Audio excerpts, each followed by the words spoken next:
Imagine we didn't heal. Like, the injuries don't kill you, do they? And you heal and you get better. But imagine you were just left in the state and, like, it first happened. How decrepit everyone walking around would be. Yeah, mountain bikers. It just looks like a zombie around. film.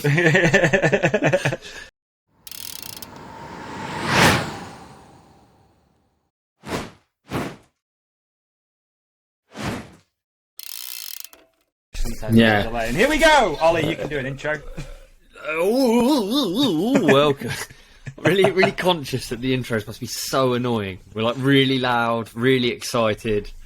Yeah. Welcome to TR's The Ride Companion 55 with our guest Jono Jones. Everyone, round of applause to Jono Jones. Round of applause. And also round of applause 55 being my lucky number. So this is the one, I've been looking forward to this one for 55 episodes. Yeah, I've been waiting for this one. This is going to be the one that, you know, we knocked this one out of the park. This is the best one. I didn't know this was your lucky number. Yeah, we got a good guess for it. Yeah, man. We waited for a few episodes to get Jono on for 55. Yeah, number 55. Does 55 come up often as a number? In life for me? Yeah. It's not a number. I always think lucky numbers have to be on a roulette table or something like that. No, for me, it's actually the number 5. But so my birthday's the 5th. My dad's birthday's the 5th. A lot of houses that I've lived in over the years have been number 5 or 15 or something like that. Or 5 bedroom, 5 bathroom, yeah. 5 bedroom, 5 bathroom, yeah. Or 5 motorhomes and stuff. And then, like, racing growing up, I was always number 55. Obviously, you're never going to get number 5 because it's not fast enough. So you're always like number 55 or 555. And then I've just always, my business is called 555. So it is. Of course it is, yeah. I've got a number 55 tattooed on my arm. Well, weird. It's like you, actually, with the number 23, I guess. So you set alarms with 55? Do you always do, like, 5 to 7? So weird. No, I actually try to get up every day. It's just so crazy. 5:55? Yeah, 5:55. I always feel like it's a good day when you see 5:55. All my alarms are 20 and 23 seconds. All of my alarms are and 23 seconds, yeah. You know, they actually are, Ollie? Yeah, or like the timer. You know what I mean? So it's always just like 40 minutes and 23. Always. So lame. And it's self-fulfilling, isn't it? Is it called confirmation bias? I believe it is. I see 23 everywhere. You must see 55 everywhere. Yeah, it's like when you start noticing things, like, you know, if you start noticing G-Wagons, or if you start thinking of G-Wagons, you start seeing G-Wags everywhere. Like, we've had it recently with white feathers. Like, we started noticing white feathers all the time. And then whenever you go out walking the dog or whatever, you're like, oh, white feather, white feather, white feather. But yeah, really? I see number 5, like, all the time. It's weird. Like, I'll look at the clock and it'll be like, you know, 2:25 or something 55 or 15. Yeah. It's so strange. What's your lucky number, Jono? I think it's 12, but I'm not, like, anchored to it. But that was my world champs number, and I'll never do world champs again, realistically. So I've always liked it, and it's on a roulette table. True. I like it. Is 55 on a roulette table? No, it doesn't go that high, does it? No, it's a 36. 30, there you go. The gambling man. I've been to Vegas with him. He's not. We went in there like he's like Rain Man. We were like, yeah, Jono's numbers guy. Yeah, decent. He's going to win loads of money. Nope. Like, he looks like he's counting cards. I don't know what were you doing? You were trying to work out probabilities. No. Do you remember? You can't win in there, can you? I probably thought I could. Mate, you and every single other person that's walked in there. Vegas is weird. We were there. Have you been? You've obviously been other times, Ollie, for Rampage, right? That's the reason I went. It's when we went. Yeah, same. Down to Brent. I found it. I didn't really like it. I think we were exhausted, and we were in and out in one night. We watched Monster Cup. That was it. Yeah, which was sensational. But then the whole casino thing, we were squares, weren't we? Yeah. It's too much, isn't it? I've been the same. I've only been once. I went for the Supercross, and it felt to me, and I was quite young at the time, but if you weren't 21, you couldn't really do anything.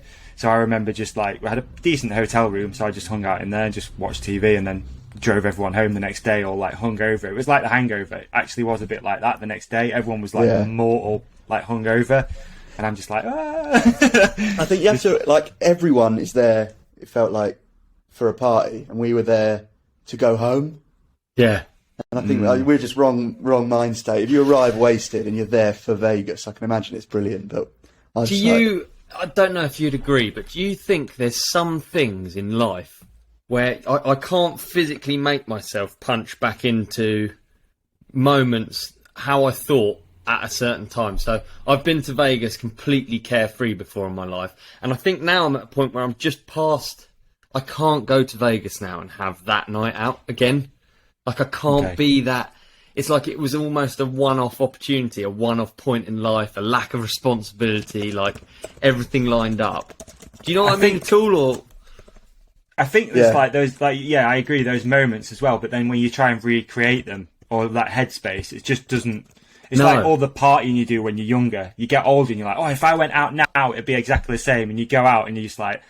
This is full of young people. I feel really out of my depth. Yeah, and I don't like it anymore. Yeah. It's just changed, hasn't it? Like what you said about going to World Champs, Jono. Like now, if you went to World Champs, it would be different, right? Yeah. Would you agree? Yes, 100%. And I don't... Why? You're trying to say you can't put your finger on it, because I'm struggling right now. I can't put my finger on it, because I think of myself as young in... my brain, not much has changed. I'm still, in theory, in a ballpark where I was, but I can't make myself experience things in the same manner again. I can't access that like excitement about certain things all over again. I don't know. It's just like partying is a perfect example for me personally, because I will have had some amazing times. And I can't now make myself have those same amazing times. Do you think it's almost as well, like you set the bar, like, kind of high? It's almost like, I'm trying to think, there's an example. I think that's exactly what it is. The bar's high and now you can't get to it again, and you're like, no, that was kind of, the ceiling was like there and now I'm under it, and it becomes frustrating because you're trying to recreate something that's just not going to happen. But that happens with everything, doesn't it?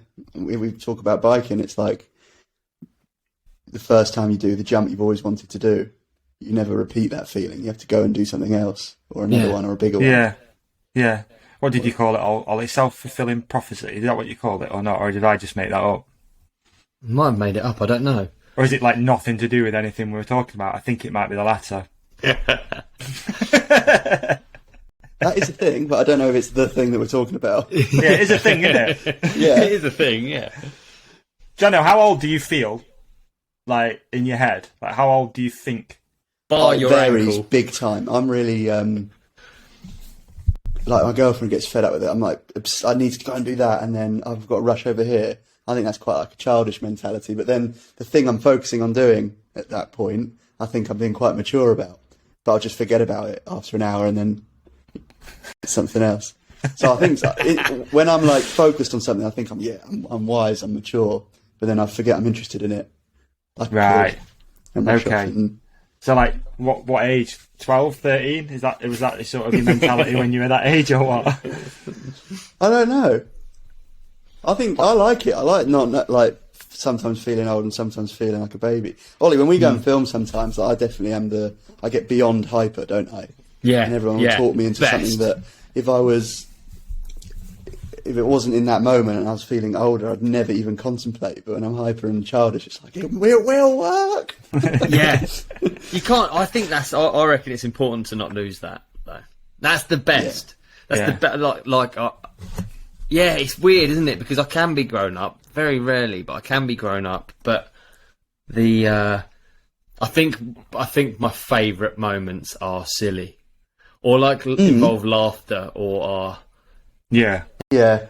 I don't know. As we get older, we lose that a little bit, right? You sort of, whether it's you just focused on paying the bills or I don't know. Certainly something changes. Cry laughing doesn't happen as often, but when it does... It doesn't, I want it to. It's just superb. Do you know when one of my favourite feelings is, which is really stupid, is being so tired to the point where you're almost hysterical and you're just ridiculously tired and things go wrong and then they become... so funny. I just love that feeling, and I like almost chase that feeling, like making myself that tired and then putting myself in a shit situation until it's funny. Or like, you know, on like long drives, everyone must have this. You get to a certain point on a long drive where it's just nonsense and it's just shouting and singing, or like, do you know what I mean or not? Yeah. I'm on my own. No, I'm with you. And I think a good example is, you know, you do a long drive like that. You get to the hotel you're going to and it's closed, and it's like, well, the next hotel's an hour away, and you're just like, fuck it, it is what it is. You just, laugh about it and keep moving, don't you? Definitely. Happened to me and Deeks driving up to Ard Rock last year. Really late, like 2 a.m. we were arriving. And, like, the last half an hour is so, like, you go from that when you're nodding, and then we just got the giggles and listening to happy hardcore music that we like, or Gabba and that, and like windows down, and we're like not even talking, just tears running down our face because the music was so horrendous at 2 a.m. driving through quaint little villages up there. I love that. I actually had it with Deeks quite recently as well. We were just desperately trying to find a restaurant, and it was too late, and we had driven for ages, and we ended up just having crisps and just having like 3 bags of crisps, and then going to sleep on the floor on a beach, and it was just so crap that it was so funny. Like, yeah, I love that stuff. Hey, by the way, we started recording, and I've actually forgotten that we're recording, and we haven't done like an introduction or anything, have we? We haven't talked about. Jono, you need to talk about.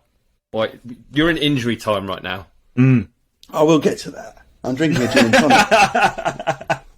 I know, but I feel conscious that people tune in and it just gets out of control instantly. Especially when we're talking about cry, laughing and crisps. Yeah, we do the serious bit at the start, and then like... Yeah, we should do, It'll change a little bit, you're right. But I think if you're looking at it like a YouTube video, like you need to now, Jono, you've got to hook people in the first bit. When you're talking about crisps and long drives and stuff, people are just like, what even is this shit? Yeah. So we need some scoops. We need to know, like, we need something crazy to hook people in. What happened? How's that? Is that a good start? What happened? Are you asking me a question? Yes. To hook and the the question viewers. is, what happened? So there is a piece of information I'm going to say to the very end. Oh, nice. Okay. Actually, then they'll just fast forward, and I'm going to talk about it intermittently throughout, but at random points. Okay. Oh, yeah, I like nice. this. Nice. Brilliant. Nice feature. I like that. Really good. No, I actually want to talk about Deeks' crash before I talk about me. Oh my goodness. Deeks' crash. That's big news. Dude. We're just talking about him. And for anyone that hasn't seen it, National Champs has just been this weekend gone. Yeah. Up in Glencoe in Scotland. I actually have a friend called Glencoe. You'll all know a guy called Glencoe, right? Name's Dirt Jumper. Yeah. Right. Yeah. It He's wasn't not from in him. Glencoe, is he? No. Deeks didn't crash inside him, did he? No, but I Imagine. pay to watch it. Deeks versus Glencoe is quite gnarly, actually, for me. Yeah, I wouldn't pay to watch that. I've watched Glencoe. Did you ever see Mike Vallely? Yeah. The skater.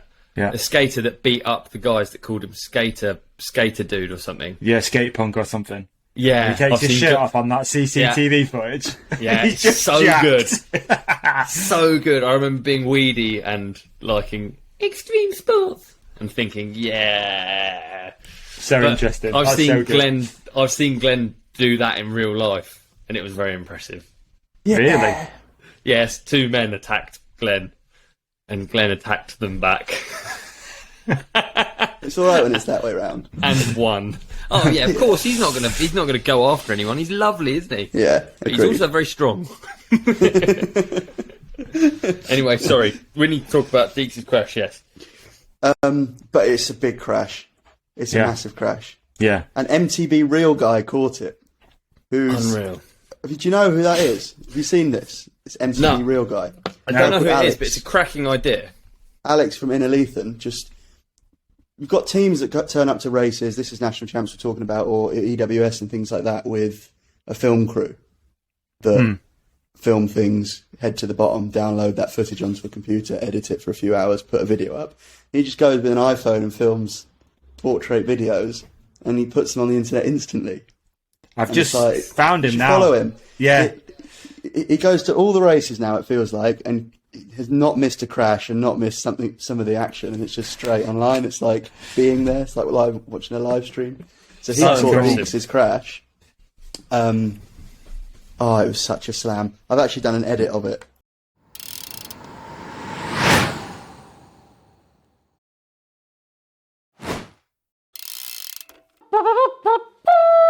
And now it's time to introduce the lucky winner of our Stan's Flow S2 Wheelset Buzz competition. Here's a compilation of some of the best buzzes.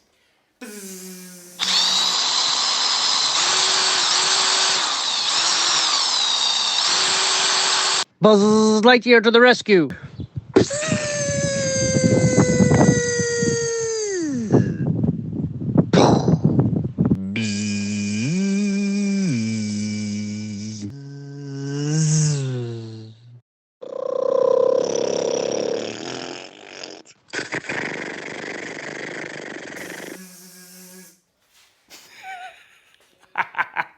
Brilliant. Like music to my ears. And now, time for the winner. The winner is this one. See, now my Halo hub used to sound like zzzz, but now it sounds like fucking shit. The new Stan's hub will sound like zzzz, fucking amazing.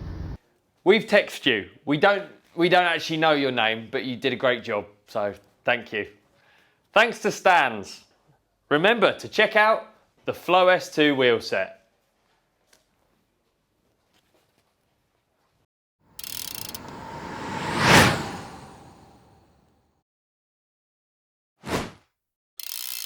Mate, that's you know when you have something like that and you know it's gonna kill it. It's a little bit of like feeling, isn't it? Like when you know you're gonna put it out, you're like looking at the right time on the Instagram algorithm thing. You're like, I'll put it on YouTube. No, I need to check with MTV Real Guy that he's happy for me to do so. I've just found MTV Real Guy, so shout out to him. Need some more followers, that's for sure. But yeah, I like you say, it's that's pretty cool, man. He's just there, and his bios, I shoot vertical mountain bike videos, which I think is pretty cool. Yeah, so good. Just being able to turn up with a phone. Yeah, yeah, that's amazing. Good work. But no, do you want me to do an introduction of my injury and things? I just want to just quickly, if there was concussion protocol in mountain biking, would Deeks have made it through after that epic? I think he would have done, but from what I've seen, no. I think he'd have just, I'm alright. It's a hard slab. Dude, follow my finger? No. He writes off some helmets, dude. Have you seen how many? He gets all those custom helmets, and they're real fancy, and they've got his name on, and they've got Las Vegas signs and tanks and all sorts of custom stuff, and he just plows through them. He doesn't. I don't think he has one where it still has the peak on. They're just all bulleted. Yeah. Did you ever see he drove over one? That, in the moment, I wouldn't have found funny, but that is absolutely hysterical in hindsight, isn't it? Remember mine got run over when we got to Madeira? Oh, yeah. And I was riding for 2 days with carbon splinters, like, really close to my gums. I had nothing else. I do remember that, yeah. That was funny. Won't name names. The Davy Millsap's neck tube, do you remember that? The big thick thing. You could just use it like a Dodgem car bumper and just bounce off things. I actually can't believe how many he's written off, though. That's funny. Oh, I can. I mean, it feels like gravity is more for Deeks. When you watch that video, like, that is sack of potatoes. Like, not even, like, dense potatoes as well. Like, really ones that have been in a field with loads of water. Like potatoes from a waterlogged field. A big sack of them. That's what it's like, isn't it? In higher gravity. That's a great analogy, dude. I don't know where you pulled that from, but it's fantastic. But he's not Twinkle Toes, is he? That crash is gnarly. A sack of wet potatoes. The bag stamp as well. A bag of King Edwards. Oh man, that's funny. Yeah, wow. Let's talk about your crash, because I actually don't know the full story. I just said get well soon, but I actually didn't. An absolute nothing crash. So I went to EWS race in Petzen, Slovenia-Austria border, one weekend, which went fine, and then headed off to Val d'Ifasa, which was the following weekend. Which is your favourite, right? I love it there. It's the Dolomites, real different looking mountains to a lot of the Alps. It's that real sheer rock face at the top of all of them. Really high up, it's quite a lot of altitude there, but an amazing little town, lovely pizza. The tracks are really varied, amazing dirt on some, others are really long and savage. It's just such a nice town and venue. And on the first practice run of the first day of practice, whatever, you get 1 day of practice, you practice all the stages once. And I just slid on a slippy route, it was like morning dew, on a really slow corner, jumped off my bike. You know those crashes where you sort of jump off and run off down the hill? Yeah. Because you get all squirrely and you lose balance and run away. But I just rolled my ankle over a route, which I've done quite a lot, rolled them, and felt quite a big pop and hobbled to the side of the track.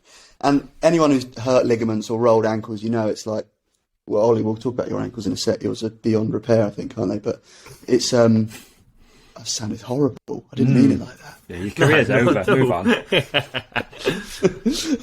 But it really hurts, and then you get over it fairly quick.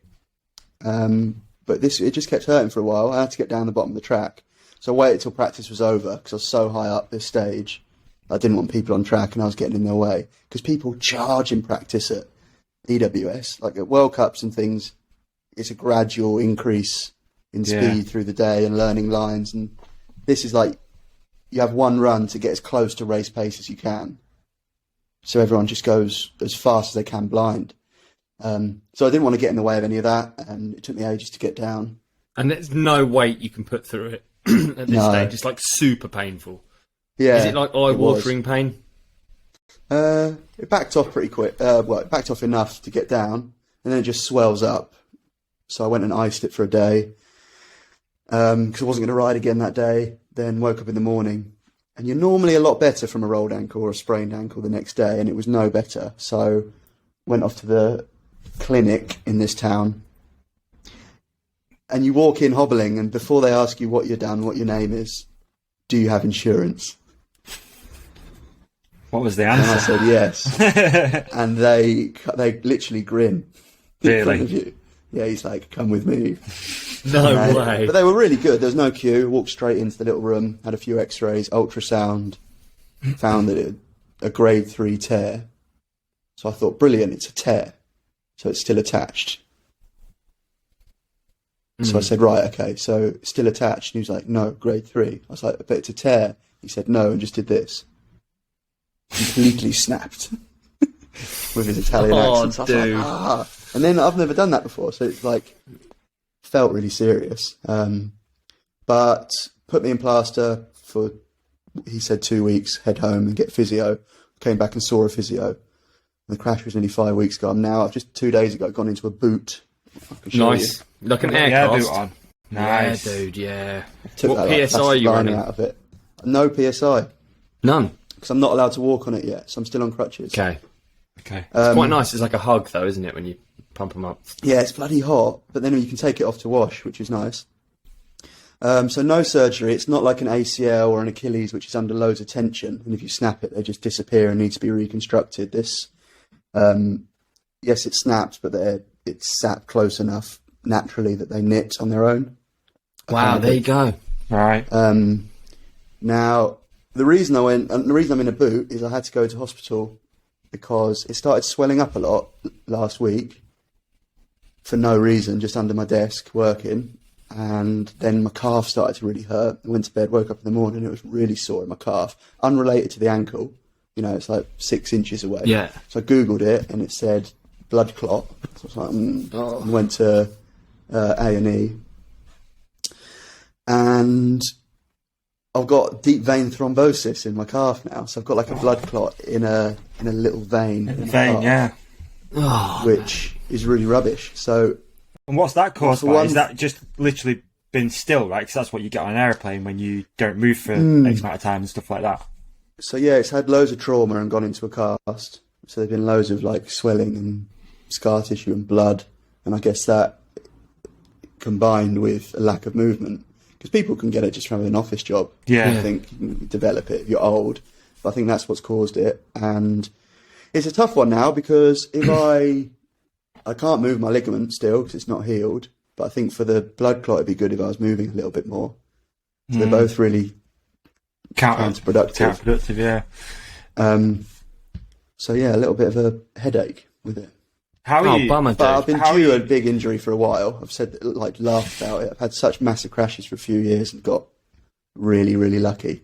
So at least it was a small crash. It's just one that's going to take a while to be okay. Yeah.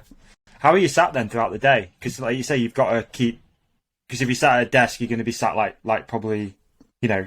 Yeah, I do sit at the desk normally, and then I just try and put it up on the sofa and work like that a bit through the day. Then your neck gets sore, so you just swatch it around. It'll be okay. I'm going to get a scan on Friday, and then the next Friday, to see if it's shrinking.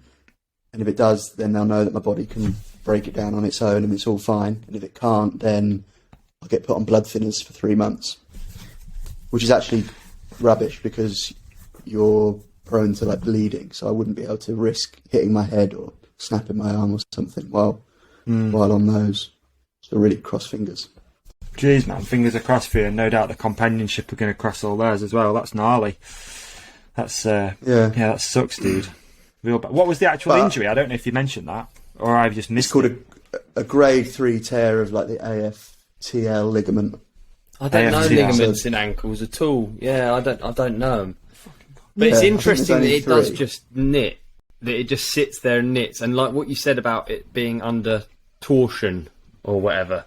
Like an Achilles. Yeah, not being one that's, like, wrapped around an internal bone or something. How about this? What's the difference between a ligament and a tendon? Do you know? I'm going to guess. I think ligaments act as, like, range of motion and things like that, whereas tendons, do they not just attach a bone to a muscle? A tendon serves to move the bone or structure. A ligament is a fibrous connective tissue that attaches bone to bone. There you go, Jono Jones. No, I was wrong. I wasn't saying that. No, you Bone were right. to bone weren't is you? ligament, kinda, but muscle to bone is tendon then, yeah? Yes. Tendons Okay. bind Learned muscle something. to bone, I Because believe. big world's strongest man's rip tendons a lot because they're lifting things that are so heavy their muscle pulls them off the bone. Yeesh. I don't How like crazy is that? those flakes of bone that have been ripped off by tendons or ligaments. I've forgotten Here's already. one. This is the problem. Let's talk science for a sec. Please. You know how a favourite lever subject. works, right? A lever, like, it's the distance from the fulcrum times the force is the lever. Yep. So if you straighten your arm, your triceps pulling on that, like, spur of bone in your elbow, isn't it? More or less. Yeah. To straighten your arm. How short is that? Like, imagine you could double the length of all those little Yeah, it's true, isn't bones. You'd be twice as strong. As long as your tendon could support it. it? Hey. You would. It, like, What it's- you mean if you it's had double as mass. long arms? Not arms, just the point, the lever point. So, like, from the joint Yeah. to where the muscle attaches, like, there'll be an offset like that, which is what the muscle pulls on Yeah. to straighten it, which is so short. If you could double the length of all of those in your body, like on your knee or anything, you'd have twice the leverage, so you'd be twice as strong. Wow. Wouldn't you? Yeah, Has someone I've done got it, a Ollie? Well, I've got. It's not directly related, but as you said it, all I was thinking about was chimpanzees, and I've looked up what a chimp can bench press. Oh, you googling stuff now? Yeah. I want to do that. Right, the world record for bench press is around 1,000 pounds. So how much is that in kgs? I mean, it's horrific, isn't it? Oh, it's got to be like 700, no? No, No, like 400. 400. Oh, I can't do It is 450. Well done. Approximately 453. 700 is So, quite impressive. So a chimp. It says here that a chimp could bench press. Go on. Well, it says it. This is not a good source of information. But it's saying it could do 900 kilograms. Wicked. Imagine Wow. it. But like what? Okay, so I think why I brought it up was that it's not a chimp. It's not comparable, and it's something to do with how their muscles are made up and their tendons and ligaments. It's like you don't get. Oh, see, I'm gonna, and this is the point where people check out and they get annoyed with us on the podcast because Are you on that? say rubbish. Are you on No, I don't think anyone slate.com? would. I don't know what I've actually closed Okay. it down now. Okay. But basically, you never end up with more muscle fibres. You just make each fibre stronger. So, do you see what I When mean? you're weight training and stuff. Yes, yeah. So when you're weight training, you're just micro tearing and then repairing and making each bigger. This is my understanding. You can probably help me out here. But I think a chimp, how does a chimp's muscle, how does it differ from a human's? Leverage. You reckon it is just leverage? No, I don't know. Yeah, true. Yeah, Because anatomically we're quite similar. Yeah. Like type in hairless chimp, just if you want to see something well scary. Have you ever seen a hairless chimp? Yeah, that's Like terrifying. literally ones with, they're just chimps with alopecia, but I mean... There's this really good website I found that's like this guy's tried to like actually test how strong a chimpanzee is, Yeah. and obviously he's come to the conclusion that chimpanzees are 5 to 8 times stronger than a person, right? So Yeah. so that means that if we can deadlift 250 pounds, a chimp could deadlift 8 times that. I believe it, but, That's but a like ton. their It's levers, over like, a ton. but their hands like touch the floor. So what would a deadlift be? I don't know. You know what I mean? Like they can stand up and their hands basically touch the floor. Yeah. Do you see what I mean? Like how Yeah. would they deadlift?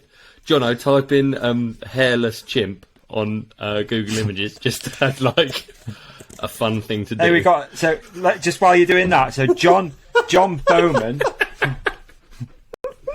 Does it look like Deeks? Was it? Oh, Mate. they're shredded. They are gnarly, aren't they? Because you don't realise because they got all that nice hair, but they have so many muscles. Like, That's terrifying. isn't it?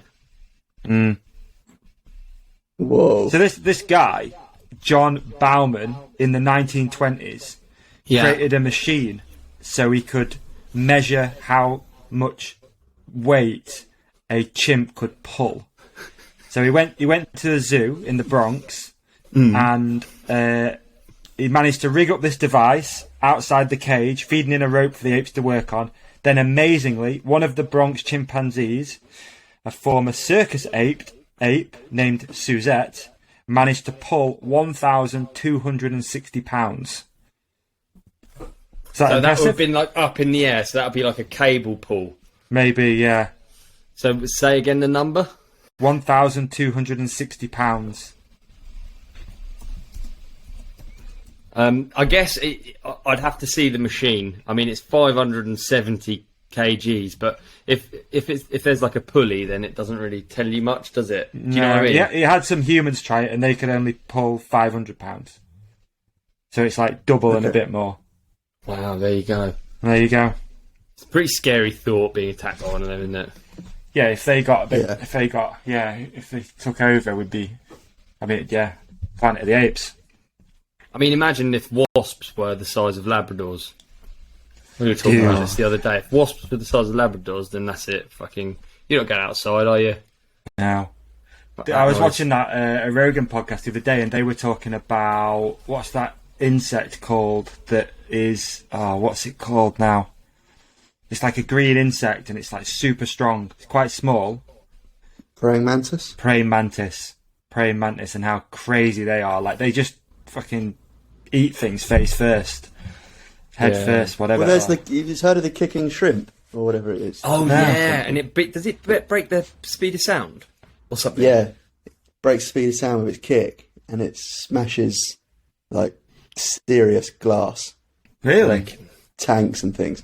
It's the strongest, most powerful creature, I think, for like size and weight, I believe, in the animal kingdom. Jono, Wow. what animal are you most scared of, or what thing, like insects or something? Come back to me. All right. How long we got? After we've just watched, maybe it might link to his story that he's going to tell at the end. It might link to it. It might do, yeah. All right, yeah. I had a feeling the Hairless Chimp would link to it, but the night is young. It might still loop back. Might do. So what's it like, dude? Been injured? Like, obviously I know it sucks. That's a given. But as far as is it a bit shitty because you got to obviously keep sponsors happy, all that sort of stuff? Like, what's your head at with that? Yeah, that worries me. Yeah, this year has been my busiest in terms of support for biking and things. So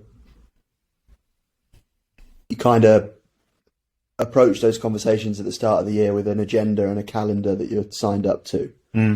I spoke to my brother about it. I was like, you just get injured, like it happens, and everyone's on board with it. But I just feel guilty about it because I feel like I have an obligation to go to events, not necessarily for results or whatever, but like you just say, I'm going to do this, and they say, okay, we like the sound of that. It is such a part of it, though, isn't it? It's just like such a given. And I guess if you imagine yourself in the shoes of a sponsor, you would never hold it against someone for hurting themselves, you know? No, it's, so I totally agree, Ollie. Like, it is part of it. It's just, I know, like, from God, even my side, like, whatever I do, sometimes you feel like you've let people down because you've not posted something or whatever, and you're like, fuck it now. Like, it can be a bit of a grind. I guess people don't really see that side of it, but you've got obligation. You've had conversations. You've maybe made some promises to people, and you're like, yeah. But I know it's part of it. I appreciate that, but it's kind of a weird, shitty situation, isn't it? Yeah, I mean, I'd rather it be an arm or a shoulder or something, and I could go. Like, you know, I was at your event wandering around without my crutches a bit. Like, that was so dumb. Oh, really? It's not done it any. Yeah, it was so swollen and it wasn't a good idea. But that's actually before I'd seen a physio. Oh, yeah. And I've broken more bones than I've hurt ligaments. So it's just proportionality between pain and whether it's getting better or not. And it wasn't really hurting when I was hobbling around at that event. Right. So I cracked on with the cast on.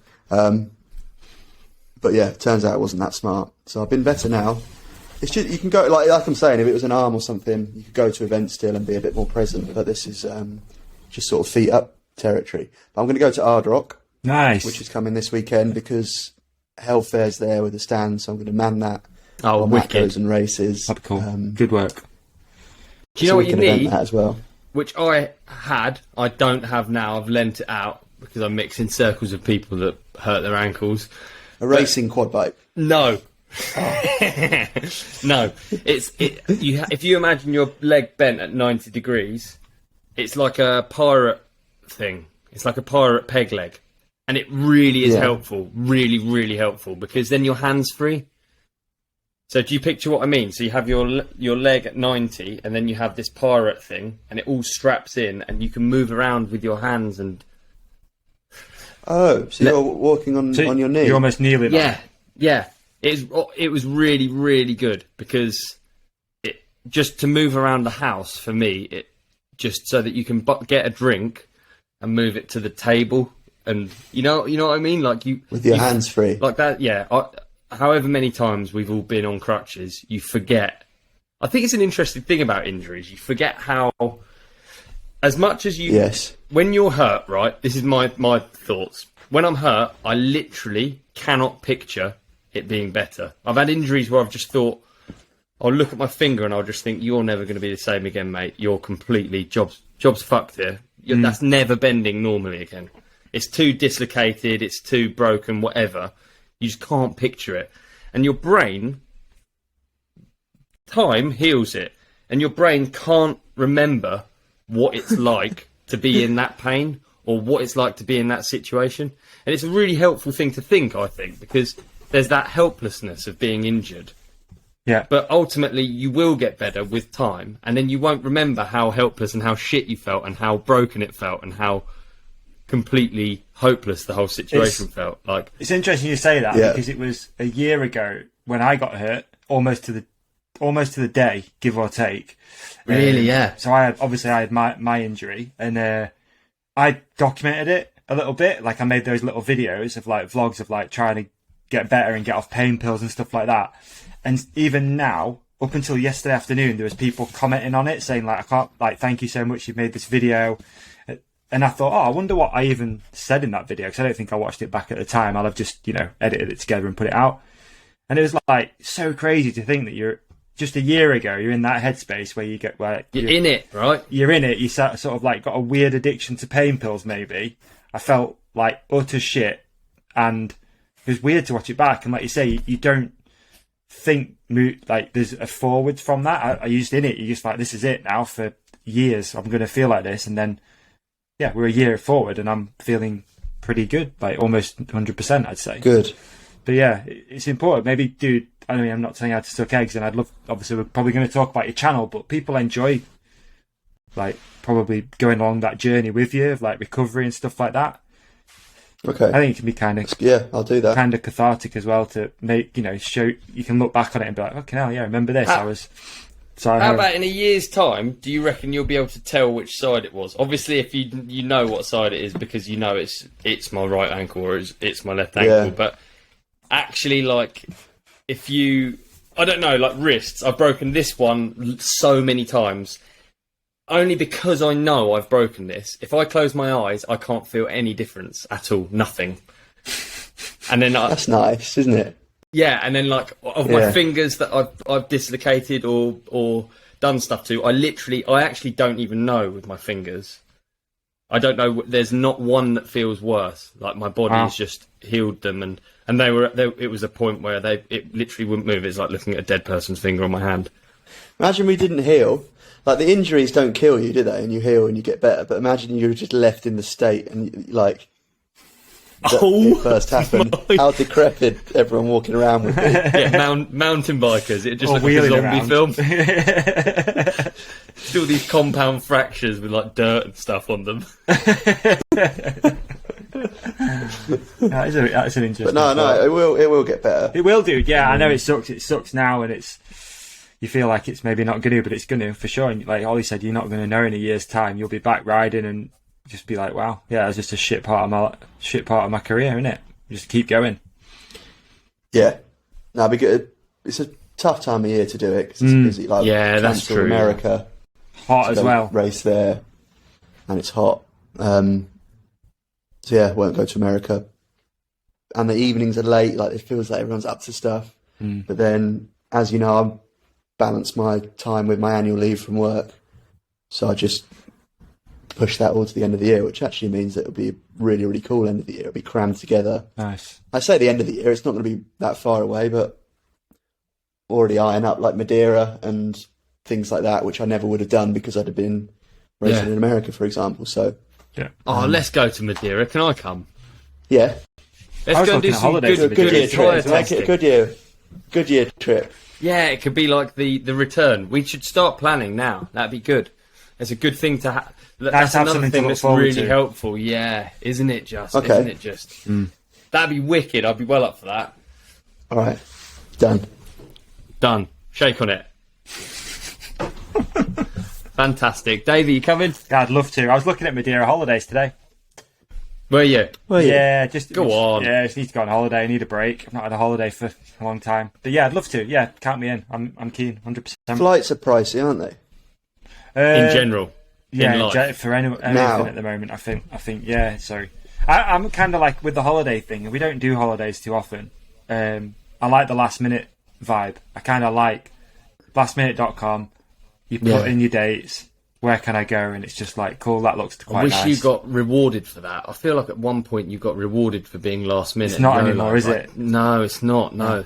It's not. Yeah, it's not like it used to be. Oh, I'll get a last minute flight. It's going to be, £100. They just want to fill the plane. They don't want to do that anymore, do they? I think they'd rather you weren't on it. Certainly, yeah, it's different for sure. But yeah, I'd love to. Let's go for a Madeira trip. 100%. Good. Maybe there's something we can do with that other thing, Ollie. Yeah, let's do. I don't know what the other thing is, but I'm in. The hairless chimp. I think it's a hairless chimp live YouTube fight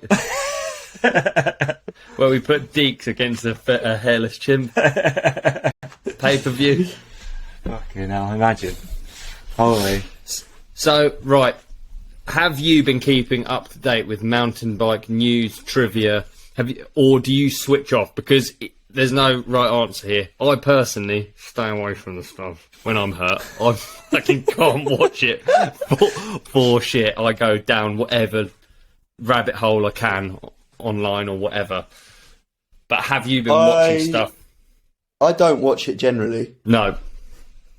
And I never really have since like when you're obsessed with it as a teenager, which I think is what gets us all into it and it makes you competitive with it and things. But from going to like university and things like that, I never really spent any time going on Pink Bike and things. I used to only do that, watch mountain bike videos on websites and things.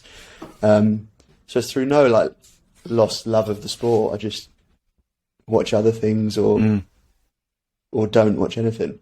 What I do now that's new, and I don't think it's lined up with the injury, but it's definitely this year, is watch religiously World Cup cross country. Yeah, right. Racing. I haven't done that yet. And prefer it potentially to downhill. Wow, okay. There you go. Okay. Right, talk us through the reasons why. I guess, well, I've done a lot of downhill, so you're like, which is maybe goes back to your question about if you went to do World Champs again, it's like the sting goes a little bit. Cross country's new, so it's like I'm learning a new sport and learning the names of people and trying to recognise who they are and what bike they're on. But you constantly know who's winning. Yeah. Because it's a mass start and it's first to the finish line wins. So it's really like live and in front of you. If in downhill, if someone's on a really good run, it's amazing and it's exciting. I guess part of the excitement is who's coming later, will they beat it? It's the uncertainty. But cross country's like, I'm watching the person in the lead right now. They look like they're exhausted. The person 2 riders behind them looks a bit fresher. Where are they going to make their move? It's like, I've just done my whole life of a sport where it's you against the clock, whereas this is those guys or girls against the other ones. I think it's not an exciting, it's not like risk taking or it's tactical. It's more like Tour de France watching, isn't it? It's like, tactical. It's savage. I think the women's and the men's is equally great to watch. It's just who puts themselves through the most pain and crosses the line. It's wicked. I feel like I can relate more to knowing what it's like to being on a heater of a run. Like I know, like you know what it's like where you've pinged 3 turns onto the flat and you've got good pedals in, and then you've braked really late and come into a turn and gone into the woods. You know what that feeling is. So like downhill, you can relate to it in that respect. I don't know what it's like to have a resting heart rate that low and to be able to bury myself that deep. Like I've probably been quite did a cross country race. Time. Yeah, what was that like? A few months ago with this Mavic project where I'm doing, I'll do it again at the end of the year, but the just different disciplines I haven't necessarily tried before. What's it called for the listeners? Jono does. I've only done 2 of them so far. It was a cross country race and then a road crit. Yeah. Oh wow. And the cross country we'll put a link in the show description. Brutal. Oh, nice one. It's on Mavic's YouTube, I think. Okay. I'll find it. Where you want to find it. So what were your tactics coming into the cross country, and was it really thought out, your approach to cross country, or were you just like going all out? I was definitely the heaviest guy on the start line, without a doubt. And embarrassingly, like, I was given kind of all the gear. So I had a nice bike, had a really nice Lycra, and like nice Lycra does exist. Yeah. And I also had a bit of a film crew. I'll add some pressure. What's turning it up at a relatively low level cross country race, like it was at Cannock Chase. I think it was called the Winter Classic. It was a brilliant event actually, and I think anyone could enter, from kids to e-bikes to professional cross country riders. And I sort of swagged my way in and got the front row for the start. Not in the pro race, admittedly. They set off a minute before us, and then the masses sort of were after that. And because we were videoing, I went to the start line really early and was talking about it or whatever, which meant I could get to the front with cameras and things. And there's people who obviously take it really serious. Like, Who's he? He's not skinny. Like, maybe he's good, but he's probably a joker. He's got hairy legs. Who is this guy? And I've never ever done a race where you don't sprint off the start line. So that's exactly what I did, and I completely hole shotted. And then you just spend the whole race just Really? just coming past you. Really, It must be how truck drivers feel on an autobahn or something. Really, yeah. But then, in particular flat, in particular uphill, was it not really? You know, like where were your weakest I points? made loads and loads and loads and loads of passes in the tech bits. Yeah, it was a really cool feeling. And then the same people that you pass pedal past you again. But I will 100% will do more of them. Definitely. Yeah, because you're on your own. You go through such peaks and troughs of how you're feeling. Yeah. Like in a downhill race or an enduro race or something, when you blow up, you're blown up till the finish line. Whereas this felt like you could blow up and sort of just lower it ever so slightly and give up, get over that again. And then you're back to sort of normal again. It's like you're constantly trying to fight, not killing yourself. Interesting. How long's a cross-country race go on for? An hour and 20 would be a normal length. Okay. And what sort of Now, like the heart World rate? Cup cross-country would be on a Sunday. And now they do World Cup short track, which is on a Friday, which is also on the Red Bull channel. They show all of that, and it's 20 minutes. Short track has got to be, if you're ever at a World Cup, that's got to be one of the most exciting things you could go and watch. That got me into cross-country, yeah. Oh, really? Yeah, because you're in the crowd, and they always put it on a tight circuit, and it's always around the finish line arena, so it's got a real good, like, crowd feel. And all the riders will come past. The crowd will then just run to the other side, because you're always sort of, like, sandwiched in between bits of track. So the whole fucking crowd, like runs over, and you get to see... Oh, it's so easy to follow. It's so good. Yeah. And that's, like, men's, women's, juniors, like, every race is super exciting, and... Yeah, I love the short track. I think that's That what got a me lot of the into time it. people want, isn't it? That it's easy to follow, easy to watch, especially when you say it's just like right in front of you there. It's why, four-cross is so exciting to watch. It's because it's just there. It's pretty simple, really, isn't it? It's really short. It's right there in front of you. Easy to film, all that sort of stuff. One of the best for television, really, eh? Yeah, for sure. Yeah. For sure. And when I watch downhill, especially, I'm really like analytical with it and really trying to look at what's happening. Yeah. Even if I don't necessarily able to do it myself, but like really like watching suspension and things like that. But when you watch cross country, I don't even know what bikes they're on. It's just like you watch their faces almost, and you're like, right, he's going to blow up. He's all right.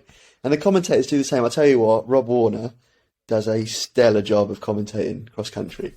Like he makes it so he's engaging, really so very exciting. good, isn't he? Yeah. Yeah. I wonder what he thinks of it. That'd be interesting to know. I mean, I'm no doubt he's a fan, but I felt like... I really think he is. Well, yeah, I feel like up until it, recently, my own personal judgment of it was like the cross-country is just something he had to do before he could come home on a Sunday night.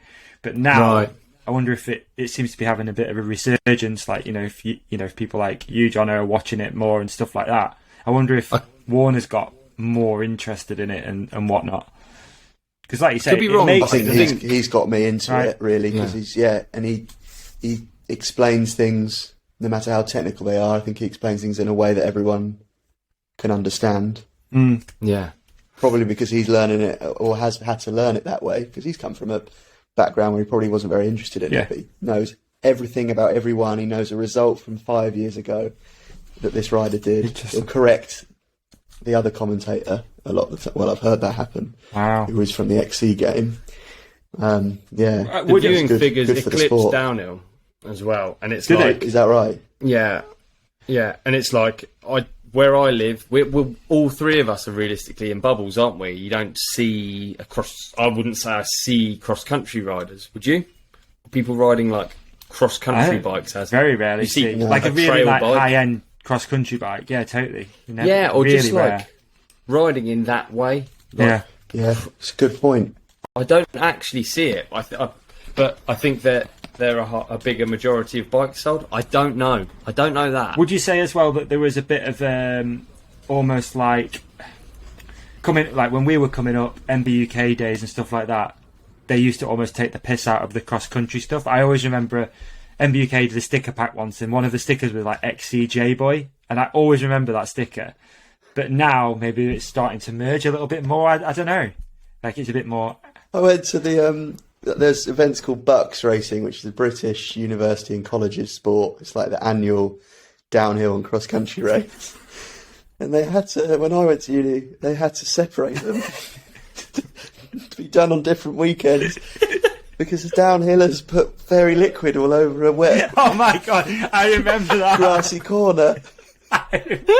There's loads of footage of people slipping off on that tight, like right off camber corner. Is it that?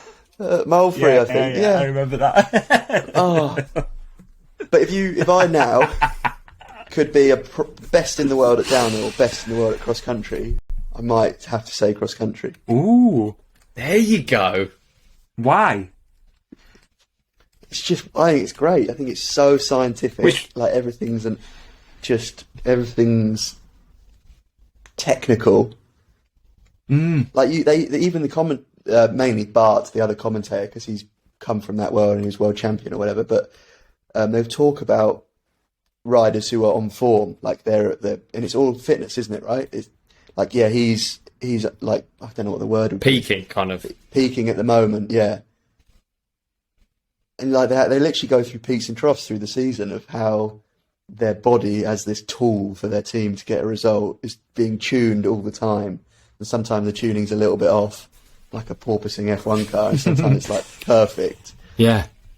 And you get a longer career out of it as well. I think a lot of those guys would be late 30s and still. Which one do you think's best paid? Cross country. Is it? Yeah, that's a fact. Yeah. Wow. Yeah. Hey, did you see that there It's was Olympic as well. slightly off topic? Apologies, but you know that murder that we talked about a little while ago. Did you see that woman's been caught? Who was the actual murderer with that gravel? Yeah. Cross gravel. Yeah, she had like surgery, didn't she? had Did you hear about this, Jono? Oh wow. So what is it? There's a Red Bull gravel guy. Yeah, let me get the facts just so we don't. The Red Bull gravel guy was going out with this lady. They had a quick break. Yeah. They put things on ice for a bit, and he got with this other gravel lady. Yeah. So and do you want the names? Then got back with his. Yeah, you do it. Yeah. Sorry, it's just come up with a thing saying okay. So Oh, it was it's a thing. the lady murdered was Mariah Wilson, and she was dating Colin Strickland, and Caitlin Armstrong was the murderer, and she like fled the scene, didn't she? And she was in Costa Rica teaching yoga, and she dyed her hair and changed her name and had plastic surgery. She'd had facial surgery, hadn't she? Yeah. Crazy, the most TMZ stuff. And it said in biking. It said what I read. It said that the police had found a receipt for plastic surgery of $6,800, and I thought, who keeps that receipt? Like, who gets a receipt for that? I don't know. Not normal. It's tax deductible. Must be. Anyway, got in one. Yeah. Anyway, slightly off topic. She's not filing a tax return, is she? No, she's in the On slammer. the run. I'd never heard that story. Really, it's a pretty crazy story, dude. Very sad, actually. Yeah, really sad. She'd gone on the run, and was seen leaving the USA, going to Costa Rica, and then just totally disappeared because obviously she changed her name, all that sort of stuff. Had plastic surgery, but they got her. Yeah, they found her. Yeah, and now she's in the slammer, and rightly so. Jesus. Yeah. Rightly so. Yeah, crazy. Crazy. Yeah. You'd want to end up back in an American jail, wouldn't you? You watched any of those programs about like bad prisons? Right, Costa Rica on there. Yeah. Don't know, probably. I don't reckon it's on the good prison list. No, I don't think. Yeah. Costa Rica, known for its fantastic prisons. Maybe it is. Who knows? Yoga retreats, prisons. Who knows? Either way, being in prison. It's pretty crazy when you look into like when you find out how, you know, let's say a high profile case with maybe a celebrity or something like OJ. He didn't go to normal prison, and the fact that there's like Did he not? differences in. No, they go to. It's really different for like Same with like political. Is that right? Yeah. I watched something on it. I can't remember what it was, but it was like it is like a vast difference between, run of the mill, normal prison and not. There's just money. Crazy. Money involved, no doubt. Yeah. Money talks. Money talks. Speaking of money talks, let's talk about YouTube, Jono. Nice segue. You're welcome. Thank you very much. That's cost me money so far. Yeah, didn't it? Didn't it? Thought YouTube, man. Yeah. Why? Well, on this very podcast over lockdown said that I would never create a channel because I like going on videos and other people do the headache of planning one and I just turn up and reap the fun. Yeah. So yeah, here we are, eating my words. But why not? Why not? You're made for it, dude. You're fantastic. Thoroughly enjoyed it. To our listeners that haven't checked out Jono's channel, link in the show description right after this. Yeah. Oh, thanks, link guys. in the showy. I'll get busier with it. It's a good time to start one because it's a bit of downtime with injury, but it's also a bad time with not having loads of stuff to do. But I think what you said about maybe even following the injury or definitely finding out what people want to see. I think with that stuff, bike, it's surprising how much people will care about that. Like you might not see that, but even from me on my like very micro scale of all of this, it was like really surprising how many people were reaching out. And it's not, obviously you don't do it just for that, but also the knock-on effect of like how that's actually helped people that are going through something similar. And I think if you can be honest and transparent and talk about it, there's nothing wrong with that at all, for sure. Yeah, you should do that for fun. sure. Yeah. But I want to do. Obviously, I've done videos at races on Matt's channel and things, and I may well still put them on his channel. Just those ones where it's just like right, recording off we go on the start line. But the limitation of that was just he's got his endorsements and things that wouldn't necessarily align with the bike I ride and whatever. So for me to really be doing what I'm doing and talking about those things, it makes more sense for me to have my own channel where I could just speak freely and show exactly what I'm up to and also be a bit of a clown, hopefully. No, I agree with Ollie. I think you're made for it, dude. That first video, I know we're going to be a little bit biased because it was at our event, but even so, I think which was a hell of an event. Thank you. It was good. It's not biased. It was good. No. It was really good. It was a good weekend, that's for sure. But yeah, the video was awesome, dude. Is there any scope to do those at other venues? Yeah, all the scope. Yeah, I mean that's kind of. You really should. Kind of the plan is to keep rolling this thing out as best as we can, really. But finding venues and go international and I don't know. Who knows? We got so many offers off the this last one. This last one worked really well. I thought it was a great balance. Yeah, it was great having you there. Actually, it was. To be honest, and it was not. Obviously, it was tough for you being on crutches and walking around, but it was just great having you there. It wasn't like it would have been way better having you riding. It was fantastic having you in all.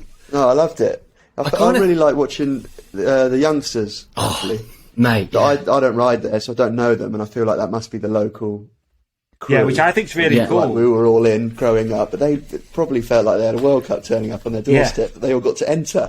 They're just allowed to enter. And there's that rivalry between Will and Josh. I'm a massive little Will fan. So good, wasn't it? That was so nicest good. Kid ever. Yeah, it's dope. And how good was the video as well? Benny's video captured it as well. It took me back with you on the mic as well, and it's brilliant. Yeah. You were on the mic for the kids one. I was. Yeah, it was brilliant. I was losing my mind. Honestly, it was like hair raising stuff, wasn't it? Yeah. It's a mega. And the short track as well. Yeah, that must continue as a theme, just around the 10-second mark. Yeah, we need to do it. I think that was the money. We got one up Woburn, you reckon? We got into some trouble up there. I didn't even know it was happening when we were doing it. We did a stopwatch race and put a bit of race tape up and just raced down what felt like we could make the longest track there. But some of the landowners found out there was a race up there. It was probably 12 of us with a notebook, a stopwatch and a pen. But I think they heard the word race and must have thought it was like an actual event, which is a shame. And they got it got a bit heated for a bit. Oh dear. Liabilities are bizarre. It's bizarre, isn't it?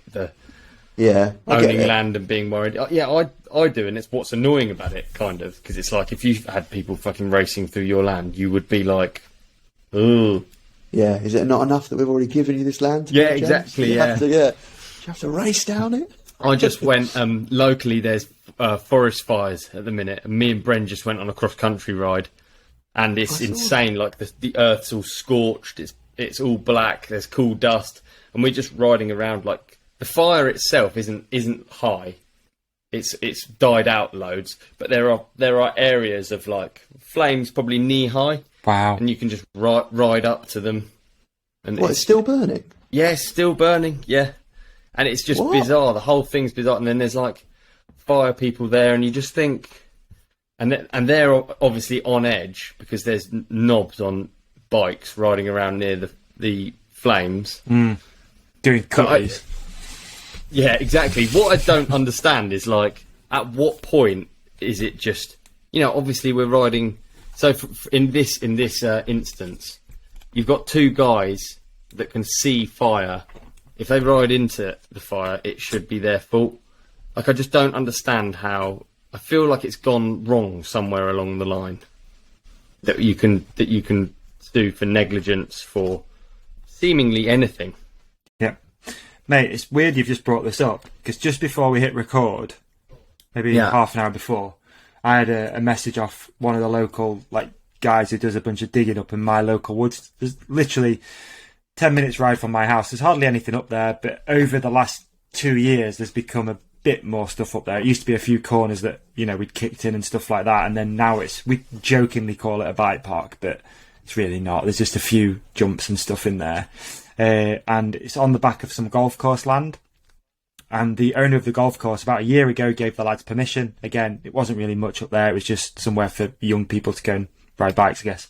And then today, it's all kicked off again, and he's basically threatened to bulldoze the whole thing, and it's getting a little bit wild up there, but it's all kind of come at a head where it's like, obviously we spoke before about me trying to get this pump track sorted for our local town. So you've got a council that won't do anything for young people. They won't want to even acknowledge a pump track. They don't want to talk about it. They don't want a skate park. They don't want a pump track. They don't want anything. So the young people, if you look at the big picture, the young people have then found a location, got the owner of that land to give them the sort of okay to build some stuff, and then now it's going to get knocked down. And it's like, it's just, this circle just keeps repeating in our sport. It's like, you can't ride there. Okay, we'll move over there. You put in a few years work there. Yeah, you can't ride there anymore. It's got too big. Okay, it's really annoying. And then the worst thing is that literally the council won't even acknowledge doing something for young people. And selfishly, for me, it's like, yeah, it's cool to have a spot 10 minutes away. You can just go and hang around and do whatever. But also for young people getting into the sport, where I live, there's nothing now. Like, it's gone, So yeah, just wanted to throw that in there because it's really pissed me off. Before we hit record, I found out about it, and I was like, and one of the young lads has tried his best. He's took a meeting up there with the owner of the land, who's just said, you can't be here anymore. You just got to get rid of it all. It's like, fuck. It's very frustrating. Yeah, it is. Woburn's had troubles lately, hasn't it? A little bit, yeah. I think it's going to be back open. Oh, brilliant! So there's an official dig crew now that have got machines in there for the first time ever. Oh, wow! They're actually allowed to take diggers in. I went up there the other week. I've not been up there to look at it at all, and it's incredible. Is it? Yeah. Yeah. And they did. I was like, so what's the plan next? And they're like, well, the machines are almost out of here now. I said, what do you mean? They said, well, obviously we had to start in the back corner and work our way out with the machines. And I thought, oh yeah, yeah. I would have never thought. Yeah. And I've done half of it, but the exit's over there, and you've got to go track through the work you did. And just everything you do breaks stuff in machines, doesn't it? Yeah, they built a big pump track that is friendly for everyone. There's not a gap on it. It's baked rock hard. You get around it without pedalling. They put a skills area in for kids. Because Woburn was where I learnt to ride and got into it. But I do feel like in the last decade it's been on heat. Like everything's a gap jump, everything's massive. The dirt jumps look amazing but are very challenging. So now the dirt jumps are still the dirt jumps. There's different variations of difficulty, but then he's building this kids area which is like tables. If you don't go and build a tabletop in a shovel built spot, who's going to build a tabletop? It's months and months of work. 4 times the work. Digger and a dumper though, and so now it's going to be like a tabletop line. So yeah, hats off. They're not up on the hills yet, which Woburn's also very popular for. It's only a 15-second hill, but a lot of people travel there for big hits and quite forgiving jumps. You can chainring a sandy jump, and you know, if you did that up at Warncliffe in Sheffield or up in Scotland, you're just in amongst rocks, aren't you? Yeah. You're the same with you, Ollie. Down with you can just sink your bike into a sandy landing, can't you? Yeah, it's good. Yeah. I think I owe a lot to learning. Well, a lot of the crashes I've had have been on sand, and it's like if you just trade in those crashes for chalk or rock, it's like a different story, isn't it? Yeah. It makes Big for time. different riders, I think, interestingly. I would really consider, if I was ever moving away, I'd really consider the ground, which is quite weird, isn't it? Like literally taking soil samples. But if I was to move to a chalk area, I rode a couple of chalk spots recently, and it was great fun in the summer, but there's not very long that you can't ride them for very long during a British year. Yeah, true. I've never thought of that either. Yeah. When my brother was first building his compound, not the playground he is now, but the compound, we've got a quarry near us. And he was like, right, Dad, I'm going to buy a load of sand for the big landing. Dad was like, okay, right, let me have a think. He was like, no, I need this much. Like, I'm going to head down there and have a look. And Dad was like, well, let me just go down and talk to some people. And Dad's quite like reserved and wouldn't say why necessarily. And I remember Matt ringing me and be like, fucking hell, Jono, Dad's been down there. Apparently it's perfect because it's a really irregular sand particle shape. And he's like a agronomer, so like a turf and sand and, well, not necessarily sand, but like turf, grass, but anything under the surface. Works on golf courses and things. And that's what he was thinking about. He was like, you need to have an irregular sand particle shape so that it can pack together. If you have a irregular... Oh, no, maybe you have to have an irregular. That's what I mean. If it was regular, it'd be like beach sand, and you can never make it bind. How cool. Oh, maybe you guys... So that's... I never thought of that. Dad knowledge. That is rad, isn't it? Never thought of that. Put into practice, yeah. Like I say, you could build a sand jump. When you dig away at... Yeah, if you dig away at a sandbank, like, I'm not much of a digger, but Matt knows all about this. He'll dig into the ground and be like, no, it's crap. And it's for that exact reason, but he gets it Without from the shade of it, I think, looking at it. Whereas Dad was like, no, I need to sample it, and then I'll know. Or at least talk to someone that can make sure that the dumper load that comes is of this type. So is that because of the particle shape, or is that because of the particle variance? You see what I mean? That makes it like stick together. Because I think we got green sand. We're in a green sand belt where I am, and I think it's like the same as what? Yeah, is it? Yeah. Yeah. So that's like like a mix, isn't it? Yeah, it's not like building sand. No, because if you were like by the beach, it would probably never set, would it? It'd always just be like Western Beach. No, you need to. Yeah, you need to put. I guess it does when it's wet with sandcastles, but the second it dries, it just crumbles to nothing, doesn't it? You're right, Ollie. I think I've described it slightly wrong. No, I don't. I wasn't criticising. You had an irregular particle, but they were all the same, and they're all irregularly it's something about it. It must be a variance, exactly. Yeah, interesting though, isn't it? Should we add him to the call? Yeah, I think we need to get Dad on board. Get some Dad knowledge. Get some what was it called? I was going to say agrophobia, but it's not that, is it? I don't know what that is. That's scary. That's when you walk backwards out of your house. Agronomer. I used to live opposite a guy with agrophobia. What is it? He wouldn't leave the house. Well, this is my understanding of it. He'd walk out the house backwards, shitting himself, and then just peg it back in. Honestly, he'd go like down the steps just before the gate, and then he'd just bomb back in, straight back in, slam the door. Fuck this.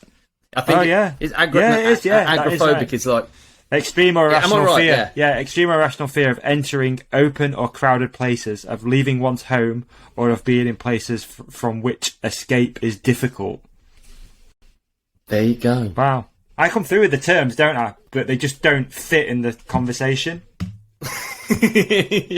You're like, oh, what, the irregular sand particles? Was he an agoraphobe? Oh dear. Try. You got to try. We've got a section called Lunch and Learn on this. All right. Have you done it since? I think it's new since your last episode. Yeah, definitely. I'm nervous. I'll get the stopwatch. So in Lunch and Learn, we pick I'm a bit a obsessed, subject. I'll be honest. No, What are you drinking? I don't know what the question's going to be. it can be Gin and anything. tonic. with a look at raspberry. Nice. Come on, son. So I don't know what the questions will be. Oh, there isn't one. No, it's not.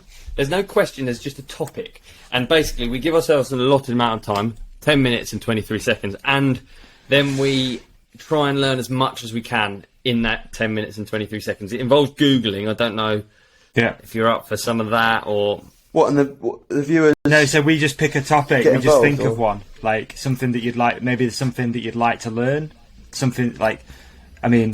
that you find interesting. Yeah. What's some of our previous topics? Cryptocurrency. I'm about to sign up to a cash flow modelling course if we want to do that. Cash flow For 10 modelling. minutes. Cash flow modelling. We're not doing that. Okay. We just butcher it and make But it that even is- more confusing for you. At the end of it, you're like... I mean... I don't get it. I don't even have a picture of what it might be. So You know what I want to do? There was one I wanted to previous do. ones. There was one. Yeah. It was those Gaia stones. What were they called? Gaia... Are they in the notebook? Georgia Guidestones. Georgia Guidestones. Jono, do you know what they are? I don't know. Perfect. No, but have you heard some of the facts about the pyramids? Pyramids are good. Pyramid facts are always good. Could do pyramids. Let's do Guidestones. I don't know what they It's are. similar. I was going to suggest pain, but I think it's just too complicated. It will involve loads of nerve information and... I mean, I nearly typed the URL into the link we're on now. That would have been hopeful. it's up to you, Ollie. I'd have If we jumped can straight out. Let's of do it. Georgia Guidestones. I'm up for it, dude. How do you spell it? Right, let me start the clock, and we're going to do everything we can find out about Georgia Guidestones, which I think is going to be quite interesting, in 10 minutes, 23 seconds, and we're off. Right, Georgia Guidestones. Right.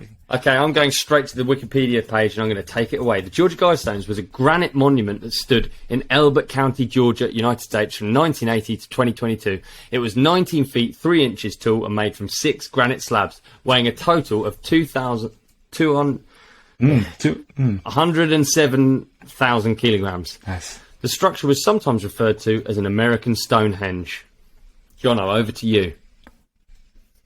You go, The Davey. monument's creators believe that there was going to be an upcoming social, nuclear, or economic calamity, and they wanted the monument to serve as a guide for humanity in the world which would exist after it.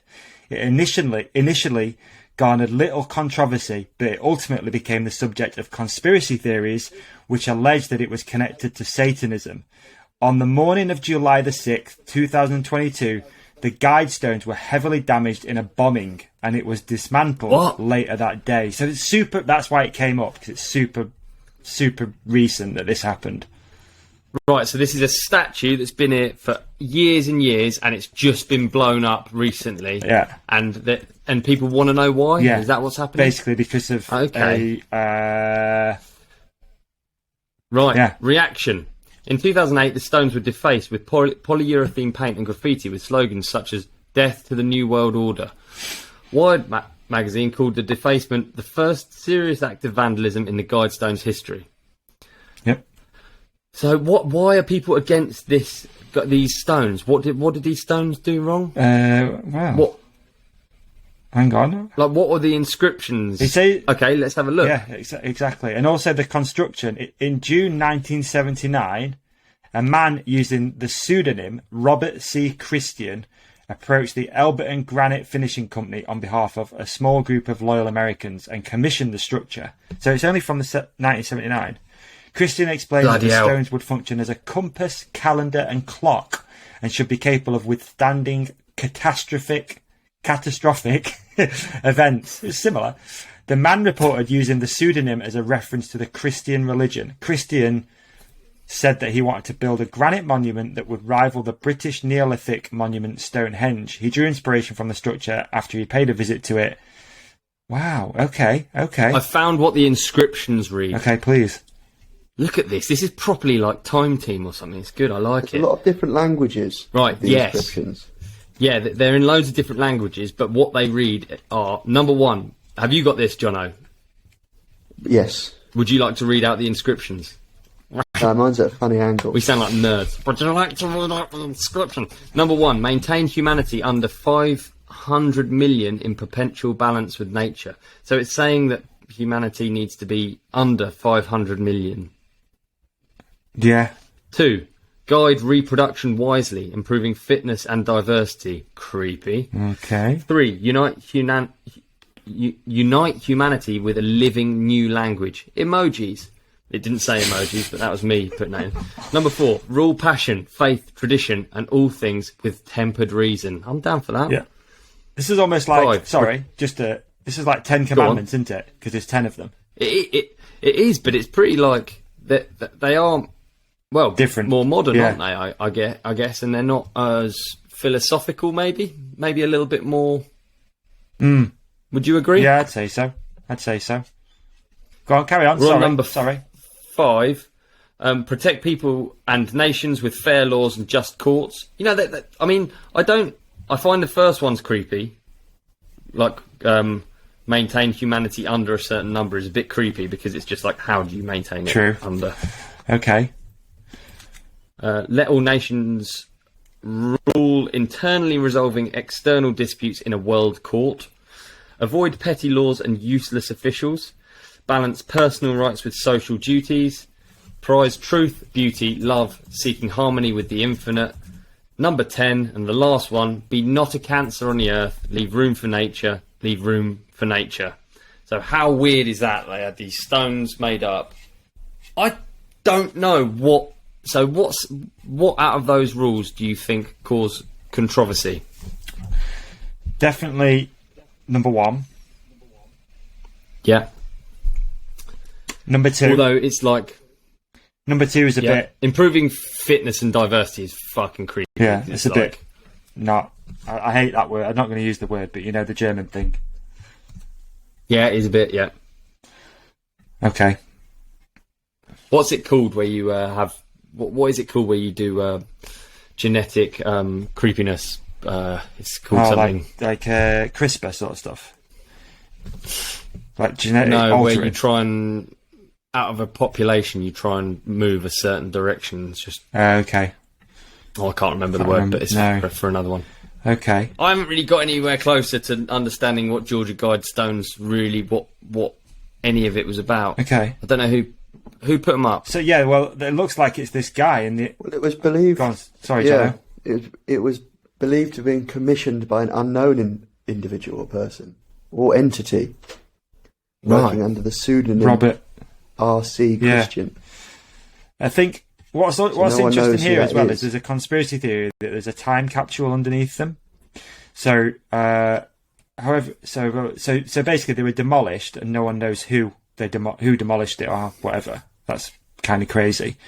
And it says here that Georgia Guidestones had a lot of inscriptions written on them in different languages, unless and until you were someone who could read different ancient languages, yet it was hard to understand what was written in them.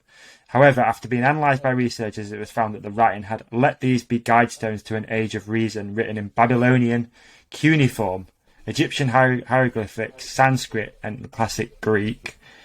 Okay. You can't just throw these things together either. No. It's 19 foot tall. No, it's how much is it? 19 feet tall, I think. Wow. So there's loads of stuff about it being satanic. I mean, I didn't really think too much into, when we were reading the rules, I didn't think too much into any of them, whether they were good or bad. There was creepiness in the rules, right? Not in the rules, in the 10, whatever you call them. Yeah. But some of them are quite, I don't know.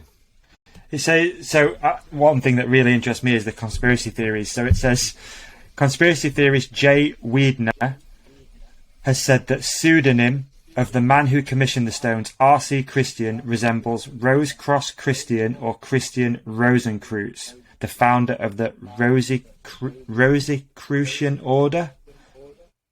Right. Spiritual and it's a spiritual and cultural movement across Europe in the early 17th century. So that's quite interesting. But then also about we've got 2 minutes and a bit left, 2 minutes and a half. I want to know who destroyed them, but it's kind of... Okay. On July 6th, 2022, an explosion occurred at the site, destroying the Swahili Hindu language slab and causing significant damage to the capstone. Nearby residents reportedly heard and felt explosions at around 4 a.m. CCTV footage recorded a vehicle leaving the scene, and police are investigating the incident.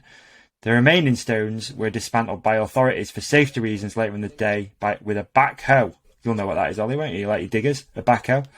According to the Georgia Bureau of Investigation.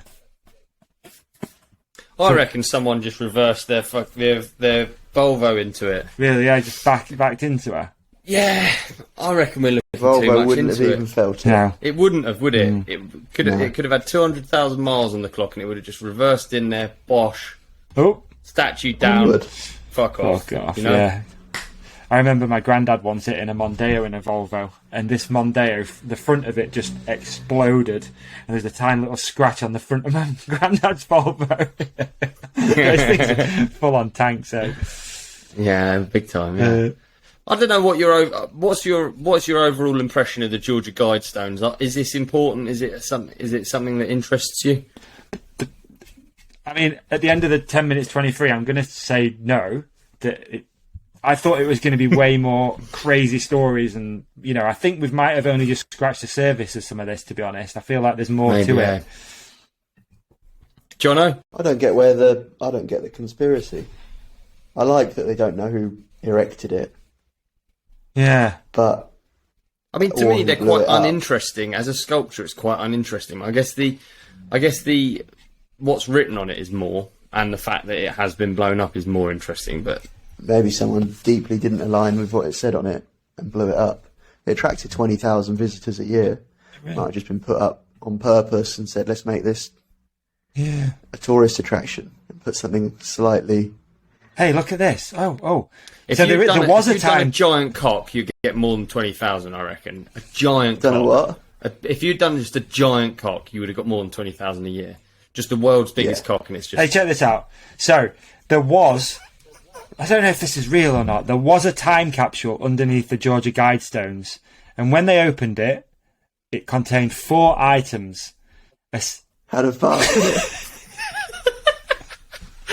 They opened it up. Oh, it stinks. They flew someone in. And the noise as well. It said, right, we're out of time. But it's... Okay, I've got to tell you. It contained a single 8-track tape of Saturday Night Fever, a Peterbilt emblem, an October 1979 edition of Playboy magazine signed by Burt Reynolds, and a bag of 1,734 Quaalude pills. This can't be real. I don't think it's... They're meant to be really rare, aren't they? I don't think that's real. This can't be real. I can't be real. Can I talk about something similar era? Not really, actually, at all. But current trend I found out from a kid I know. Pokemon cards are back in. Are they? Are they? Apparently. Not in, but apparently now is the time to sell it. Original ones? Yeah. And I've got, like, all of them. Have you got Doug Trio? Huh? Have you got Doug Trio? There's Dig, Doug Trio. Oh, Dig, Doug and something. Doug Trio. Is it Trio? I didn't know that, dude. Mate, you might be sitting on a small fortune. It's not a shiny, though, is it? I think Doug Trio is a shiny. David, do you even know what we're talking about? How do you spell it? The first one's just a molehill with eyes, isn't it? Yeah, it's Doug Trio, dude. Doug Trio is a ground-type Pokemon introduced in Generation 1. Well, it's worth $10, apparently. Name me a really... There's a really famous YouTuber that did boxing. Logan Paul, or Jake Paul, is one of them, isn't it? Yeah. One of them's, like, done something about He's massive on it, isn't he? So, yeah, one of them trades those kids cards, are like... Kids are wanting in. Okay. It was funny, wasn't it? At home, get them on eBay. Flood the market, get the prices down. Micro Machines, Pokemon cards... Pogs, do you remember them? Do you remember those little, like, plastic things. All of them are like, you'd ended up, it was like the first form of trade when you were younger, Pogs. wasn't it? Do you remember those? Yeah. Like swapping stuff, yeah, Pogs and Shinies. Swapping stuff. Pogs were the Football Pogs cards. were the best. Football cards, STIs. yeah. STIs, yeah. There's that.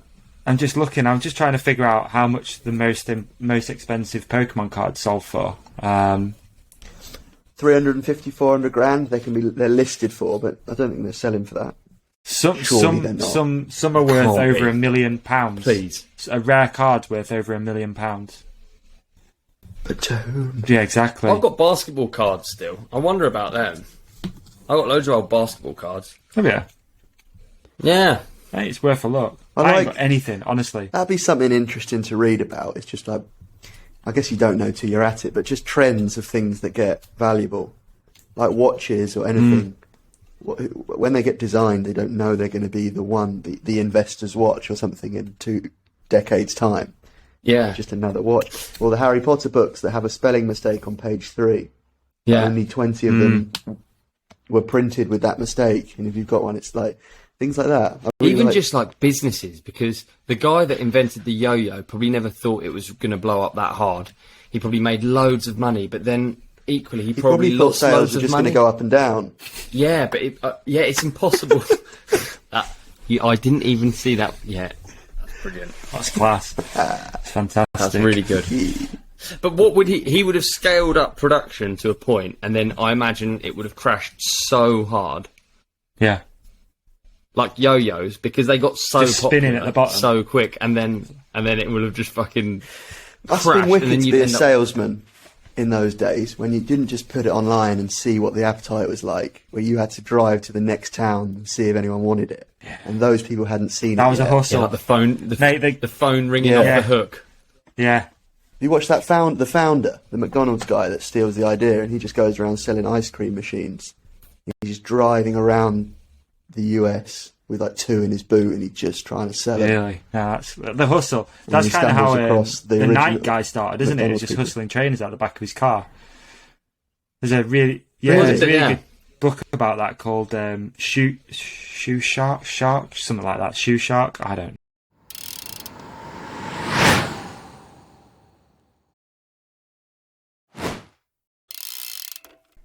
I am interrupting this mind-blowingly good podcast to talk to you about something really important and to potentially save you some cash. Now, if you're watching on YouTube, you'll see that I'm sat here clinging on to one of my beloved bicycles, and that's because the thought of losing it is actually terrifying to me. It just makes me think of all of those days I wouldn't be out shredding, clearing my mind, hanging out with friends, and maybe even entering the odd race. Now, none of this stuff is possible without a bike. So, thankfully, you don't have to hold on to your bike 24/7 because Lacquer has your back. There's a reason Lacquer was voted best cycle insurance provider for 4 years running. And some of those things include theft. Now, did you know a bike is stolen every 6 minutes in Great Britain, with 54% of thefts being from the home? With Lacquer, both bikes and accessories, helmet, clothing, etc. are covered from theft from anywhere in the world, but also from places closer to home, such as in your car. One of the things that Lacquer do, which I find amazing, is accidental damage and vandalism. Your bike is covered, as well as your clothing and accessories. Now, that means helmets, whether it's full face, trail helmet, and even your clothing is going to be covered with Lacquer. Now, to me, that's pretty cool because this sort of stuff isn't cheap these days. Your bike and all your equipment is also covered at races and events, and there's also third-party loss too. So if an airline or courier loses all your stuff, Lacquer got you. You're covered. Some of the awesome things as well that I didn't know, but I do now, and you're going to know now, there's no contract. Think about that for a second. One of the things that definitely put me off insurance in the past was signing up to a contract, the massive excess, but with Lacquer, there is no contract tying you down. You can pause or cancel at any time. There is also zero excess, so that hopefully doesn't put you off claiming. No depreciation. The original value is what gets paid out in a claim. The claims process is handled by a team of bike nerds too. Now, again, super important, probably overlooked. Someone that you speak to on the phone is going to understand what you're going through. They're going to understand the value of that bike, and they're going to understand what it means to you to get it sorted as quick as possible. Claims are normally dealt with within a day. Now, all this sounds like a hell of a product, right? Well, it's about to sound even better. If you would like the chance to win a whole year's free insurance, then simply click the link in the show description. You know what they say, folks, you gotta be in it to win it. And I would love, genuinely, I and Ollie, who's not here because we went a little hard last night, would love one of the companionship to win this, like to save you that hassle, that heartbreak of losing a bike. So you have until the end of this month, which is July, to get entered. So if you're not already entered, folks, click that link in the show description. Someone's got to win this 1 year's free insurance. Now, if you're listening to this after July, then you can still get a rad offer from the folks at Lacquer. Just enter the code RIDECOMPANION30, and that's going to get you 30 days free insurance. Again, that's code RIDECOMPANION30 for 30 days free insurance. And if you don't know where to go, it's lacquer.co. So again, all the W's, lacquer.co. Simple and easy to find, folks. Just Google Lacquer. Again, all the links are in the show description, and thankfully, I can put this bike back where it should be, knowing it's safely insured. Thanks, Lacquer, and thanks everyone for their support.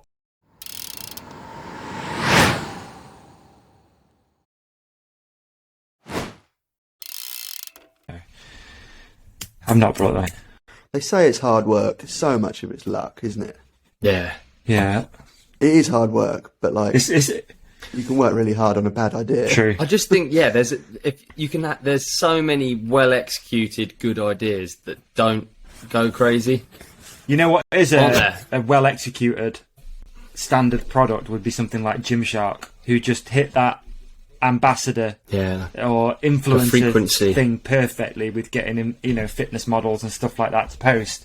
Because I was talking to a friend about it the other day that I hope this doesn't get us sued, Ollie. I'm sure. Like, it's actually not good quality stuff. It's just average clothing marketed really well. And I think a lot of products are like that these days. If you've got a bit of budget, you can throw into a nice marketing campaign. You can sell most things, can't you? Might be good quality. Maybe it's not the best quality, just to cover yourself. Allegedly, it's not the best. See? I wouldn't know, dude. Me either. I don't know anything about those. No, I only know about the best quality stuff. And that's the only stuff that I would personally associate myself. Yeah, especially... You're Lululemon. Lululemon. I've got his book saved here, actually, on my desktop. I've not read it. It's Who's that, Gymshark? No, the Lululemon guy. He wrote a book and put it out for free. So it's all about how he founded Lululemon and created this crazy brand. It's bad business to put it out for free. I would have made it 99p. Yeah, maybe. Has Elon Musk pulled out of the Twitter deal? Oh, I don't actually know. Let's look it up. He's interesting. He manipulates markets like mad. It's so imagine having that power, dude, of being able to, like, Tesla, crypto. You can literally tweet one thing about one silly little coin with a dog on it, and it just blows up. So, well, he tweeted that he's bankrupt. Really? So his share price dropped like 35%, and then he tweeted 2 hours later, "April Fools," because it was April Fools, and it went back up to where it was.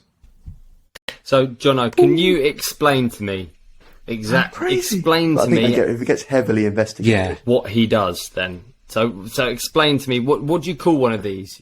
Do you call these a short? What's it called when you do what Elon? I don't think he's done. Oh, I don't think he can. I don't think he can trade it though, because like there's that woman, isn't there, in America? Is it Nancy Pelosi, who's been done for, or she's always been questioned about insider trading because she works in the government and literally sees all these trades and all these market movements before they happen, I guess. And she's always caught up in these interesting, fraudulent, like, how have you made so much money out of that stock? Because she knew what was going to happen in advance, so her husband or whatever buys in massively and whatnot. So I don't think, probably has got away, but I don't think Elon could, tweet out, "I'm bankrupt," sell all his shares an hour before he's done it, buy them all back at 35% lower, and then make 35% on the uptick. I don't think he can do that. Is that an overview of what you're talking about then? I don't know. Yeah, well, he's got so much. He's like Trump. Like they can move markets just by tweeting things. Or his association. He said that he's going to allow Bitcoin as a method of purchasing Teslas, which he actually did, right? I believe so. And then crypto fans are like, right, that's another way that is proving to be becoming a mainstream currency. So the price of Bitcoin goes up. But then he dumps all of it, and Oriel tweet saying he's going to buy Twitter, and he's a big powerhouse and a clever man. So it's like that association with him just moves the prices of things. But then he pulls out of it, or actually Twitter, I think as well, didn't want him in as well. But it's interesting, he's just a powerful person. I don't know whether he's trying to profit out of it playing or not, Sims with real people. Innit? Just imagine having that power. I don't think I don't know if I'd like it personally, but having that power to just look at the world and just be able to have this little device in your hand that can change everything for so many people. That's the weirdest. How have we ended up like that? I liked watching him on. I liked watching his interviews of him. Yeah, he's always great on Rogan, isn't he? Objective. Yeah, he's brilliant. Yeah. He's very he just takes everything is just information. It's not emotional. It's just like even the cars. He's not he doesn't pretend to be a design genius or anything. He just talks about just what is possible and what is. It's just interesting to me. That's like the polar opposite of what I am personally. My brain is the polar opposite of that. I wish I could be more like that. I go off words or feelings choices, rather than numbers and facts. Do you know what I mean at all? Yeah. Totally. Gut is important to me, not information, which is stupid in a lot of senses and good in others, I feel. But I think it must be. You can see when he's talking as well, how he's almost trying to just dumb everything down because no one's on that level. He's on his own frequency. I agree. Yeah, he is. It makes him. He's cherry picking, I'm not even going to raise because that's just going to confuse you. It makes him come across as a little bit slow, but he's probably just thinking how do I put this in layman's terms for everybody out there to understand, because not many more people are on my frequency. Yeah, he could have a quick answer, but you wouldn't get it. Yeah, exactly. Yeah, you can have a quick answer. Funny thought that, isn't it? Yeah, that's like me just throwing all these random words in today, just trying to keep you on your toes. Agoraphobic. Do either of you have a phobia? I have zero phobias.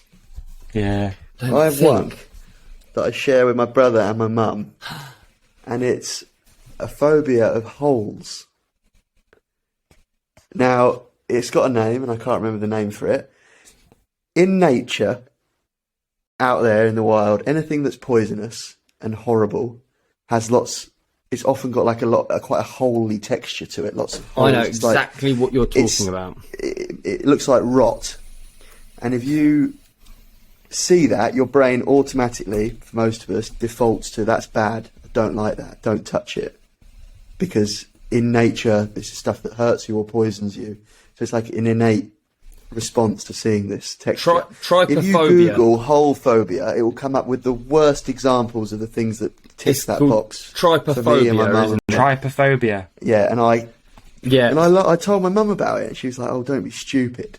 She's like a 60-year-old lady, and she Googled it, and she didn't sleep that night. No, do you know what? I am actually with you on that. I'm not going on it. I absolutely hate it. No, I hate that as well. Yeah, I'm going to find an image. First happened when I saw a zoomed-in picture of bone at school, and I was like, "Oh, that's gross." And then, it became a thing. How interesting. Okay, I've just holes. put in an image into our chat. Oh, great. Click it, Davey. Thanks. Come on, put it. Not the word. Hey, some of them dude, are pull it just up. a hand with holes in. Dude, They're pull it up. Generated This is a reaction video. Come on, Jono. Click on the link. No, I don't like it. It looks like someone's got a crumpet for a hand. Have you clicked on it? Yeah, I don't like it. That creeps me out. I mean, as well. I'm not Reminds me like of fully Rufus. fucking like creeped out, but like I don't like it. Like it. There's a genetic response there instantly to me where you're like, yeah, that's. It's kind of like the whole thing all about stay why away. children are scared of, monsters and stuff, isn't it? It's because we've been genetically running away from.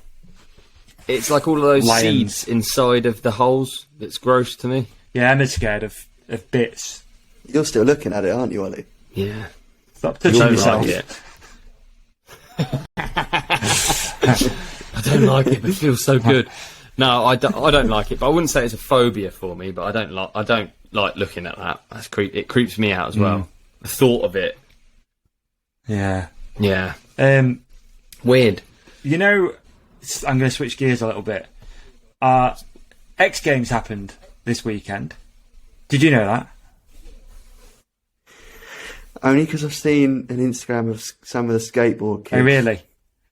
You see, I They're all found this kids. really interesting because, again, I know it's kind of like what we talked about before about when you come in, younger and you're like obsessed with this stuff.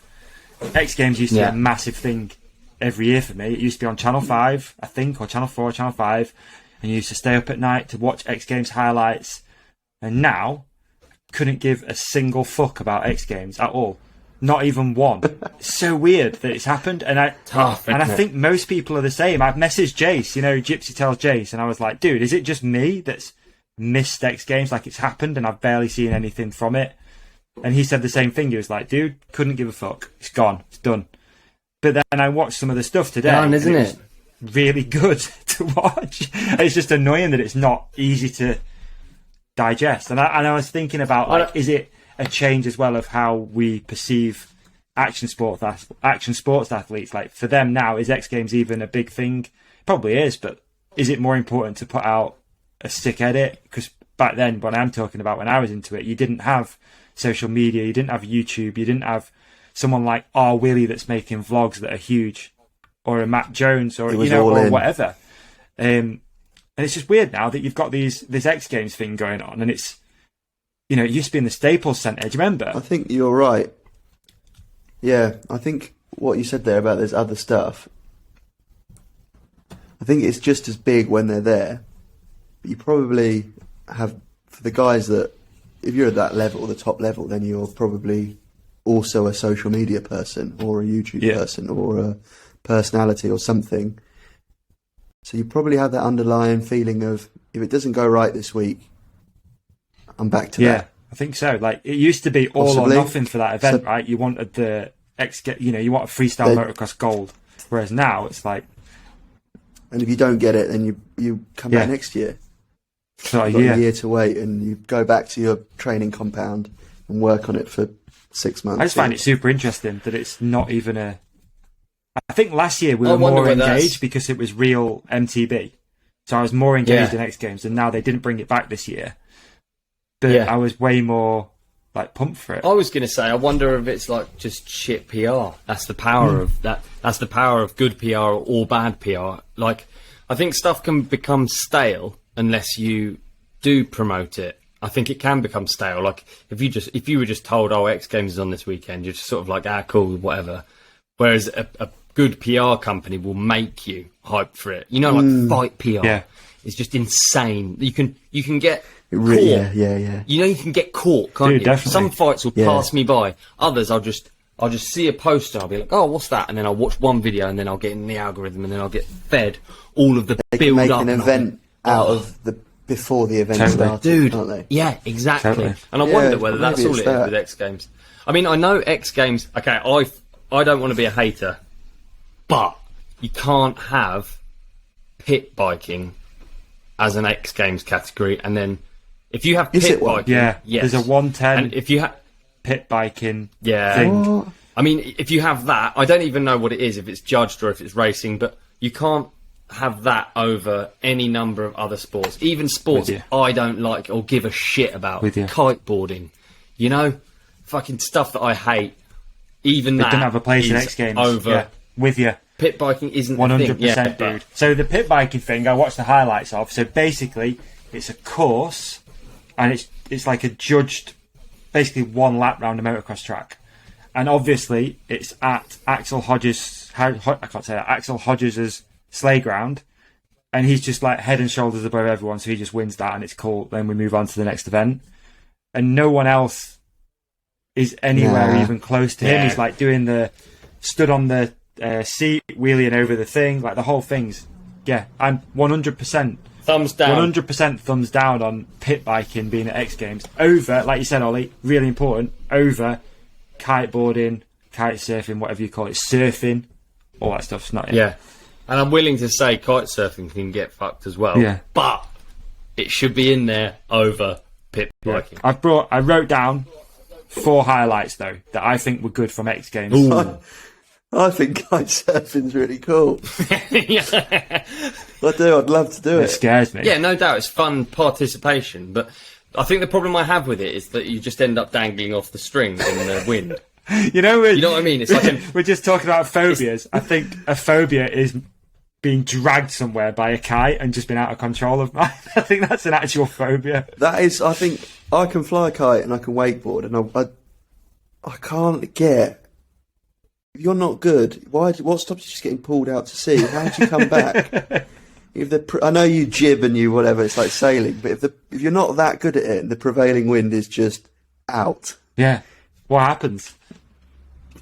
I don't know. You're just gone. Where's Jono? We saw him take off. He's somewhere across the English Channel. Right, I've got a great video for us to do a reaction of right now. I'm going to send it to both of you because this is exactly like. Okay, so first of all, one of the things I don't like about kite surfing is that the air, like if you do an air, it's not like defined. You don't have like a takeoff and landing. You just seem to sort of get dragged around. But if you could both go on your Instagrams right now, okay. Go on your Instagram right now and watch this. This is fucking insane, dude. So to our listeners, what Instagram have you sent it to for me? To the Ride Companion. Oh, have you? Okay. Oh yeah, should be. Oh, goodness, how high he is! Holy shit! See, that's terrifying. It's just how long is he going to be up there for? This brings so me on. leg straight. He's a long way up, though, isn't he? Like you just think, am I actually just in? At what point? At what point is he just like hot air ballooning? I know. I've got a really good one. I've got a really good one as well. Oh my God. I've been down a rabbit. Okay. I've been watching glider videos. Gliders are basically planes without engines. You get dragged along a runway either by a plane or with a winch, and you get put up. Let's say for the purpose of this, you're sat in a glider. You have no idea what the controls are, but you get offered the chance to be pulled up there, and if you close the door, you get £1 million, right? So none of us know how to glide, how to operate one of these planes. Would you do it or would you not? Yeah. You would. Jono? Can you Google anything? You're allowed to, but it's literally like about to tow you at heavy G's to a really high altitude. So the controls basically. Well, I wouldn't, but I think you're going to say yes because you've watched loads of glider videos. Well, I have, yeah, but it's an interesting. How many controls can be in a glider? Surely it's steering wheel. Enough to make it way more of a decision than we've just made. I bet there's loads of trim and everything. There's trim on remote control planes. Yeah, exactly. Yeah. What's trim? And you've got the. I don't think I'd do it. You don't think you'd do it? I mean, I don't know the first thing about it. I don't, and I say yes after watching the videos, but I know that my landing would be. It would be 100 miles an hour. I have no control over this aircraft, but my technique would be to circle down, I think, and then just try my best. The lawn dart it. But I think I'd try all of the controls really gently to try and lose airspeed. But just imagine being at like 1,500 meters and just looking out the window. It would be the most terrifying thing ever. You'd earn that £1 million if you'd never done it before. Oh yeah, yeah, you're earning it. I mean, I've never even looked inside a glider. I don't know what's in there. I just assumed it was literally steering wheel. A joystick. Yeah. A steering wheel?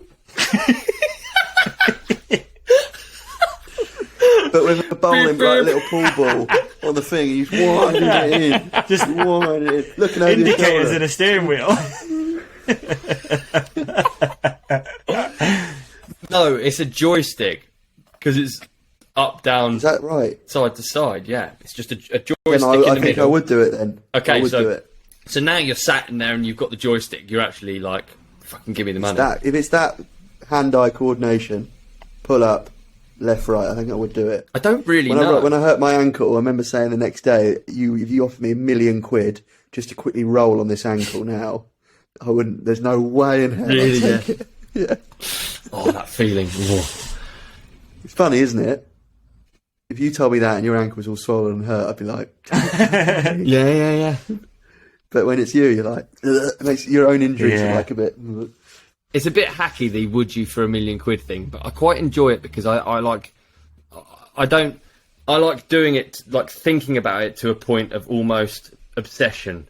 You know, like thinking about this £1 million and being sat in the glider, like trying to like vividly picture the feeling of having the joystick, like the size of the glider, like like imagining what I would do. Like that'd be such a high adrenaline situation. Yeah, it would.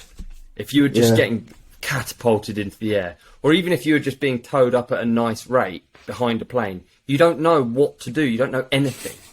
There's all these like controls and like dials, and I'd be going. I think my brain would. I don't think I'd melt down. I think I would be able to compose myself enough to try and understand what was going on. I think that's the interesting thing, though. Everyone would be Like, what does your different, brain yeah. do? That's the part in it. Is it like fight or flight? Yeah. I mean, literally, it's got to be flight for this, but like, it's good. The longer you're up there, the better. Yeah, because you could just When work you start stuff losing out. altitude, it's trouble. You want to be up there as long as possible. I'd look for water, Would you? I think. Ooh. Yeah, get a long run up. You're a water baby. Well, Oh, just send it in there, nice. Try and just like skim along like a skipping Bit stone. nice pull up arc. Do they have landing gear permanently down? No. But I think you'll work out the Another landing headache. gear. I reckon it'd be like illustrated enough. Do you know what? It was well interesting because I did this. I was with Bernard the other day, and we had this conundrum. This is one I've really been putting some time into thinking about. Bernard was like, so his thoughts were he would try and land like that. So he would try and put it almost he'd try and lose airspeed by almost What? stalling it out.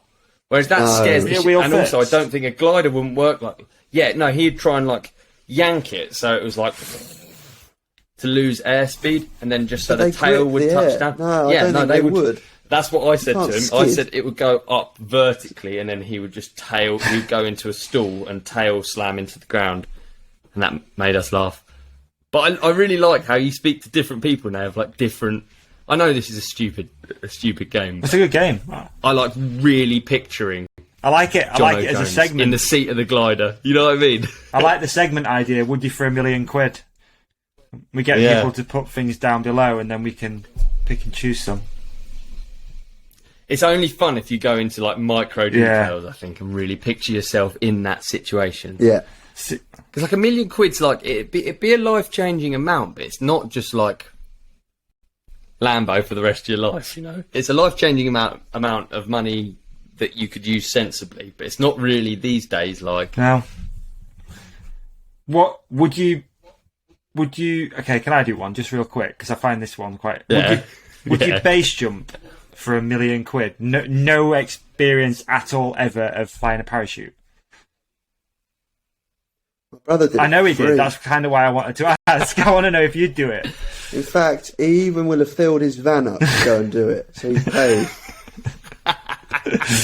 that sounds insane. That whole thing. And that was no I'm not into it. experience at all. Nothing. Just advice. Fucking hell. So he jumped off a wind turbine. First send. Yeah. One banger. Just on advice. Yeah, with people with him that held the canopy for him to You jump. still got to it would steer her open, down, so haven't you you? didn't have to pull anything. Yeah. He explained Yeah, to me that one of the things that can go wrong is that the lines can be twisted 180. Did he say that? Yeah, and then it would just spin you around and you'd hit the blades. Yeah. And for that reason, I'm not sure I would do The other thing is that, I mean, they told him everything that people do wrong, which is quite a good way of doing it, isn't it? You remember those things. But I think a lot of people, when you glide down, you obviously need to pull up at some point, pull on the handles to stop yourself hitting the floor really hard.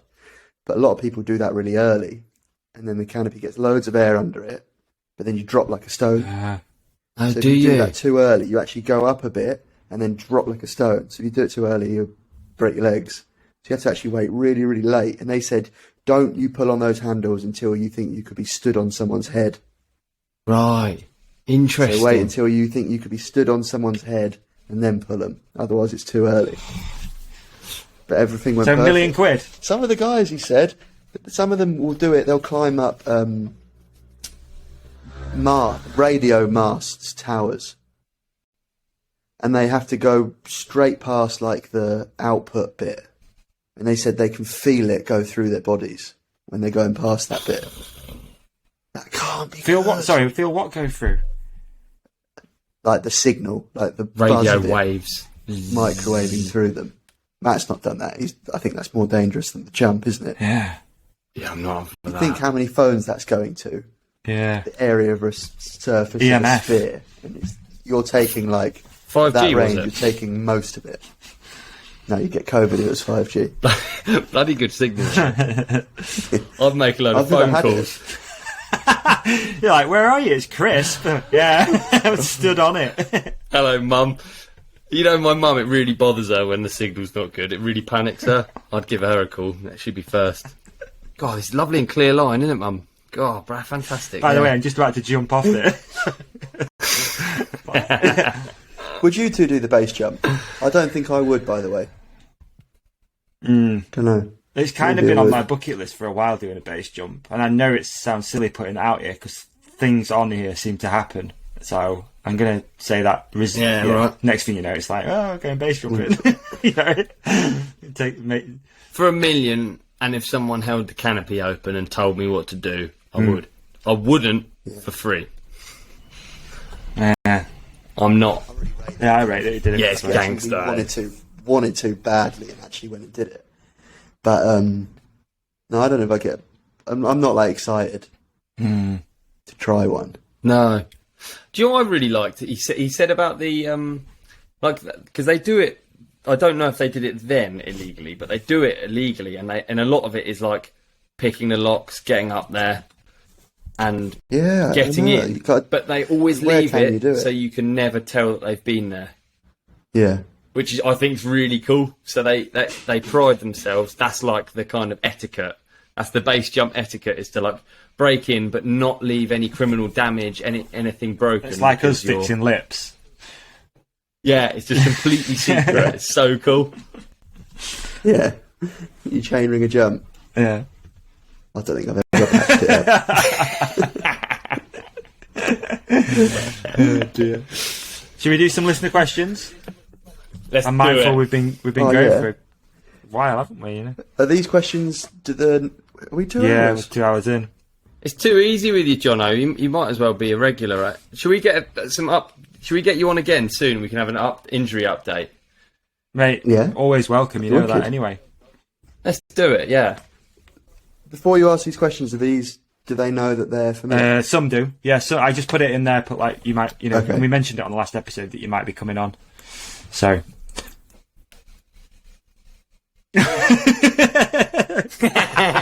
Alright, okay. Let's see what we've got. Just opened them up for the first time. Boots and cats. Bam, bam, bam. Listener question. That was alright, man. I'm impressed. Full length Brook. Would you rather? They're always terrible. Listener, no. Let me rewind that. They're not always terrible. Some are a bit weird. Which is what we love. At full length Brook, in the belly flop Olympics, where would you place and with what manoeuvre? You know, I actually would like to go and do that. Have you seen the one that they do in? I think it's Norway, where it's like I think we spoke about it on here before, didn't we? Yeah, we did. Yeah. Some sport. You have to just that. like hurl yourself off with no control, and whoever lands, I guess, the worst. We've got the perfect guest here because Jono would jump off anything and do all sorts of flips and stuff. You're really that guy, aren't you? You good? Can you Yeah. gainer? Oh, Yeah, I think that's what I do. Is a gainer, but under rotate onto the belly. nice. Oh, that's For anyone hard that to doesn't get know what right. a gainer is, it's a running backflip. So you're running forwards with the aim to sort of kick a football like a penalty, and then your leg keeps coming up and over your head, and you do a backflip while running forwards. But yeah, if you like under rotate it down onto your belly. I don't think I place for I it. don't know, mate. You've done some big gainers, haven't you? Yeah. Oh, you've done some giant flips. I swear I've seen you jumping off rocks really high. Yeah, I've done a big one in Cornwall. I got a lot of trouble with it at home though. Oh, really? Really, why? It's like it's our family holiday that we go to every year, and from like toddlers. And there was always the headlands jump that like the locals used to talk about that no one had ever survived and stuff. And it was just like, well, we'd never do it. But then I jumped off it on a lads trip when I took like some biker friends down there. And mum and dad were upset about it, rightfully so, because it's dangerous. Classic. But it was fine. But I thought it was Yeah. calculated because I looked at it at low tide on a clear day, and there's no objects in the water. And then at high tide, there's like 7 meters of water Nice. on top of that. I So then after that, it's just the distance down. But yeah, it wasn't spoke about. I for a did long one time. in, I think it was called, it's Falaraki in Greece. There's a pretty big one out there, which is quite famous in that area, which I did that one. Again, ruined a family holiday. Pretty much same thing. Yeah, Dad was just like, what are you doing? Like, there's no need to be that guy on a holiday. Do you know what I mean? You just can't help it sometimes. I That think. feeling of like when your organs are moving inside your body up. It's pretty cool. It's pretty cool. Yeah. I tell you what, you know, we talk about phobias. I guess this would probably. I hate it. Really? I hate the. Yeah, I imagine the water as ground, and I hate not knowing what's underneath it. And I'm not good at swimming. This is my kryptonite, dude. I'm terrible at it. When you don't, I always thought you were all right with that. No, Here's I'm that just jump. not. Yeah, that's Oh, it. let's see it. Ooh. Here you go. Ooh, it's a biggie. Oh, it's massive. Oh, Yeah. yeah. Like it, dude. Really Did hurt it? my heels. But yeah. Is that You because the don't water like what's wasn't under broken? you in your water. I think that's really common, Ollie. Yeah, I don't like that. When you hear that, like, but what's under me? It's almost like I'm not at all scared of heights, but when I'm in water, I'm almost scared of heights below me. Because I go through the reef, Yeah. it'd be all cool, and then you go out over like deep sea, and it fucking creeps me out for some reason, dude. I've gone. This is something you should do as a 10-minute learning. But I get in a habit. I do it with my missus sometimes. As we sat at dinner, I'm like, right, I'm doing it, and zoom in on a map over near Tonga. There's all the deep trenches over there, like the Challenger Deep and the Mariana Trench, and there's the Horizon Deep. And there's like 3 trenches in that part of the world that are all really similar depths, like 10,700 meters to 10,800 meters. They're all like right there, 3 deepest ones. That is mind-boggling, 36,000 isn't it? feet, really. It's at the height that international planes fly at. Underwater. But they're right next to islands. So if you look on a map, there'll be a tiny little island, like I believe it's Tonga or Guam or something like that. And then off a cliff, like this island is at the top of a 10-kilometre cliff edge that's just poking out the water, and it drops. But you can Bloody see the hell. shade. If you go on satellite mode on your phone, just on Apple Maps, and zoom out, you'll see a nice little pale Maldives-looking island, and then a deep, dark scar in the sea, and it's just this 10-kilometre trench. Yeah, that creeps me out. For sure Yeah, it does. So fascinating. It is, yeah. Equally. Yeah. Crazy. I can't remember what the question was. I think the answer Yeah, I is yes. think the answer's yes. Belly flop. That was it, yeah. Tim Sadler, would you watch a remote control bike ride down a World Cup track? Is this the future of the sport? Oh, that's a superb That is a good question. remote. So can a bike without a rider beat a ridden bike? Or what if you could put... They do that sometimes, don't they? They take all of the fastest segments and put it together and make a run. Have you seen that on World Cup? I haven't seen that. Like the stats. Oh, just on stats, not as a physical video or anything. Yeah, all right. Vergier wins the overall, but then he wasn't the quickest all the way down. So each segment, you take the fastest rider. Maybe it's Bruni's first segment, then Minar through the rock section or whatever. Which is a theoretical time that could be done. Yeah. That is the optimum time for that year. But then a computer could actually calculate. I would watch it, yeah. I'd be sad if it was the future of the sport, but I'd love to see if it could be done better. I don't think it could. But would it be a bike without a Formula One car? I think it'd need the balance, it's going to be tough, isn't it, to go down... Yeah, to build something that does that, surely. Like, it's got to be... It's not fair if it doesn't have a human and if it's propelled. It has to have a human-sized mass. For £1 million, would you sit on a remote control bike and let somebody else control it down a mountain? Absolutely not. No, it'd be the worst. Imagine how wrong it could actually go when you don't have the risk of death. It's like an actual human on there steering the bike away from the cliffs. What a control you'd feel. I think to answer the question, I would watch it, but I'd be sad if we had to watch it. Me too. Have they ever done the Formula One car programmed round a track? Have they ever done that? Because obviously they've done the AI chess player versus the human. Did you see that one just snapped that kid's finger? What? It's great. The robot chess thing grabbed hold of a 7-year-old boy's finger and just snapped it. That's one way to win, isn't it? Did it calculate that that's how it could win? There's a good video of it, man. It just happened recently. It might have been over the weekend. Fuck you. Fuck you, 7-year-old. Checkmate. Checkmate, motherfucker. Dear. I don't know the answer either to the... have they done... Great question. Yeah, I don't know. I wouldn't watch it. That's yeah. I don't know. I wouldn't watch it. I'd watch it. It'd be weird, though. Drew Alex Johnson. One for whoever. What's your ideal 3-bike garage? Mine would be e-bike, dirt jump bike, and downhill bike. Oh, okay. So model types. E-bike, yes. Jump bike, yes. Enduro bike. A what? Enduro bike. No cross-country bike now. Nah, because I wouldn't. Oh yeah, this is difficult. No, I won't ride cross country. That's big that you don't have a downhill bike, though. I think of you as like a guy who would want to keep, like Deeks. He always wants to keep hold of the idea that he's a downhiller still. You know what I mean? Like, especially if you're an old downhill racer. I mean, I completely agree. That would be my 3-bike garage as well. Yeah, totally. But we've done this one a few times, haven't we? Yeah. 4-bike garage? Bit of an extension? There you go, in +1. What'll be your 10-bike garage?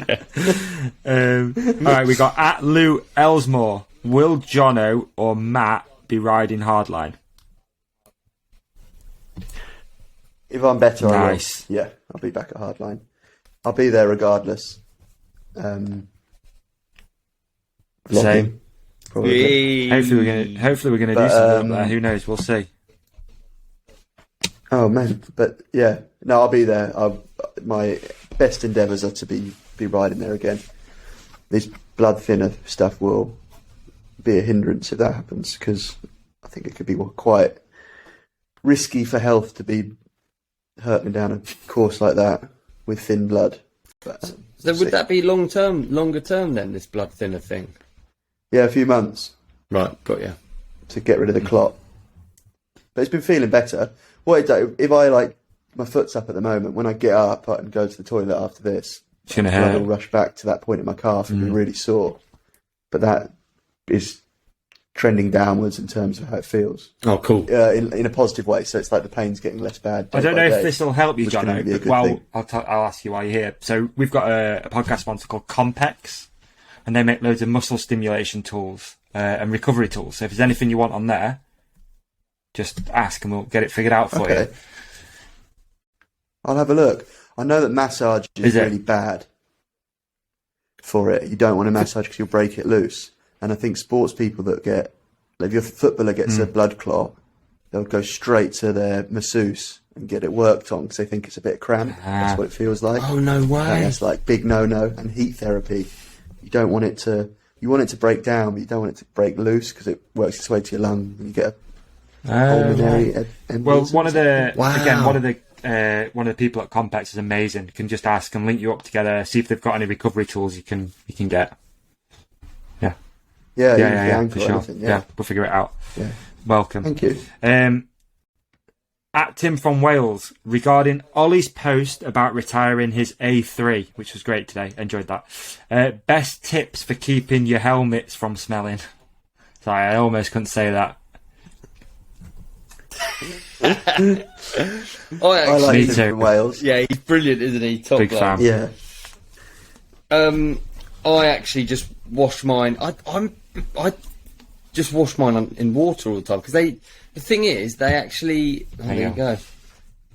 Well, I think wash it in water because they dry so quick. You might as well. But Davey's got another tip. Yeah, there's a fresh King Good spray which is pretty good. But like Ollie said, wash it in water and soap and leave it out of it. Leave the. Yeah, I can't. Don't worry. I've never washed an open face. You've never washed your helmet? Pulled the helmet liner pads out of a full face. You pulled it down, stuck them in the washing machine. Yeah. But I've never washed your helmet. The end. At KLB Trough, has YouTube changed your relationship with Matt? That's for you, Johnny, I think. Not you, Ollie. No, of course not. No, not at all. It won't either. No. Just another thing he knows more about than me. 2-1 racing. Jono, who would you choose to run as Prime Minister, Odub or Davy? Oh, you're on the spot here, aren't you? Ooh. Yeah. I know who I'd choose. And it wouldn't be me. I was going to...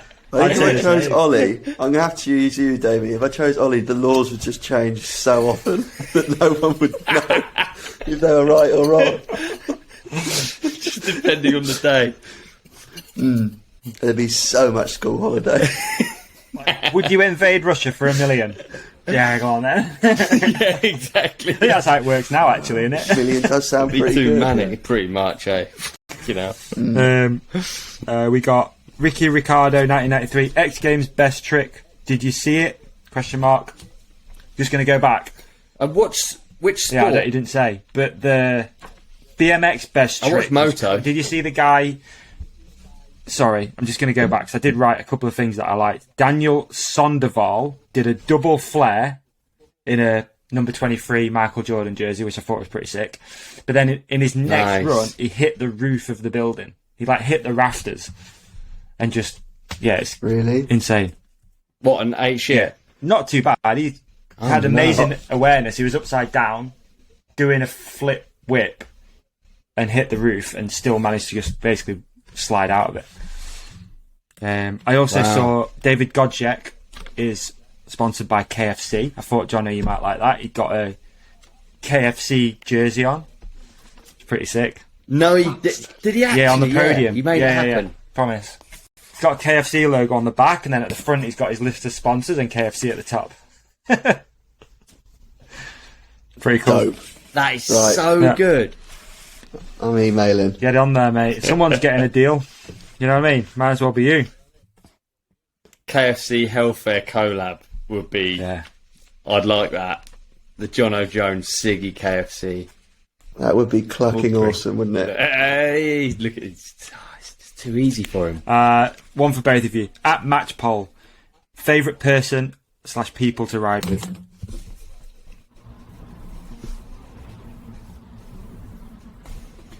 Ollie, you're on the list. Yeah, I'd say you're on the list as well. Brendan's got to be on the list, hasn't he? Yeah, that group together's good. Like Yeah. the British Pie group. Yeah, British Pie group is great. Bernard's great fun. Yeah. I I don't know why he wasn't in the British Pie group, actually. He was training, I think. But I don't know. I mean, you must have locals. I mean, from the outside, Dan Bateson looks like a guy who's a lot of fun to ride with. Yeah, he always goes hard. Yeah. Big time. You need the hype. I think a lot of people... Yeah, just hype. You're good. You bring the hype. Younger dude. people's good. Yeah. Yeah. Just the original lot, I think. Original crew. Glenn's really good, actually. Glenn Coe, we spoke about earlier. Or like Dan Downey and that group we used to go to Morzine with. That guy, Dan Downey, you might not have heard of him. He... they've just been to Morzine this week, just gone, and he broke his ankle on the first day and didn't go to hospital because he didn't know it was broken. He just knew it hurt, and when he got home, went to hospital, and he'd done the whole week with a broken ankle. That is so mind blowing to me. That is. Yeah, and we went up from race Fort William when I was younger, and he had a slam at the start of practice on the Saturday, maybe even on the Friday. So he just marshalled for the weekend.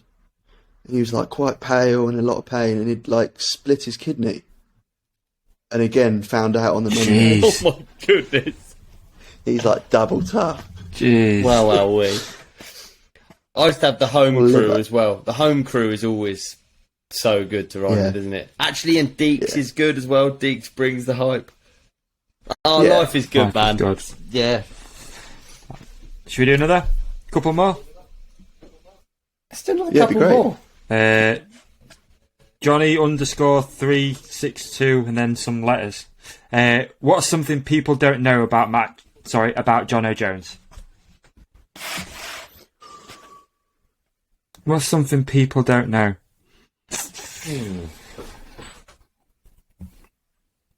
Oh God, that's really hard one to answer. I feel like I'm pretty open. Nice. Oh, that's such a good Come back to question. it. Okay. Yeah, that's the best question. At Explosive Club, Stumped. this is a good one. And shout out quickly, Explosive Club, who's laid in hospital because he broke some bones over the weekend. Get well soon. You have to create mountain bike themed crisps. What flavour and shapes would you use? The sweaty helmet, it's got to be one. Yeah, irregular sand Nice. particles. Good one. Yeah, that's nice, yeah. Can we get a saddle saw crisp? What shape would it be? Like a saddle? Or a... Yeah. Swelling, Just like a chamois swell. cream, or just chamois pads. That'd be a good. Yeah, That'd make be a brand, good that. crisp.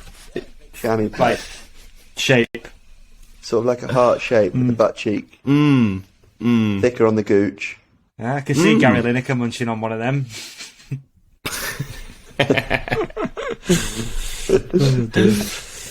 A great question. Okay, what else we got? There's obviously, we always get this one, dude. Jake McKinven. Jono, how do you manage racing with a 9-to-5 job? Always get that one, but it is interesting. Yeah, no, it's good. It's a good balance to have, and it is difficult to do them both. I think the weekends, there's plenty of time in the weekend to do a lot of stuff. If you can use all of your weekend, you can get to a race, you can do the race, you can get home. I'm probably lucky that I've not always been like that, and I did spend a big chunk of my life just focused on riding and just doing riding. So it's not come through, it's not always been like that. I'm not gifted enough to have built a riding ability and career in line with having a job like that. It's probably realistically tailing off from a results perspective as a result of having a big focus of my other career. So it's just, time management, I guess. Try and get a bit of training in the week, try and work hard on your normal job, choose the events that you think you can get to for the least time off and the least impact on your day job. But it is possible. Would a successful YouTube channel make you have a career change / quit your job? Because it must be like you're in a really unique situation, really, where you've seen obviously your brother, who you're close to, see that thing accelerate and become a good business and a career and stuff. So, like, do you see that as inspiration, or are you just not that bothered about it becoming that? Always. Yeah, not that bothered. That one. Take a bow. I mean, never saying it. I said I'd never make a channel, didn't I? Yeah. 2 years ago. Yeah. Now I have. Like, is there have you got a, I don't know, like, not a goal with it, but like there must be a reason and a you're quite goal setty, I feel like. Is there something that you want to do with it or get to or something?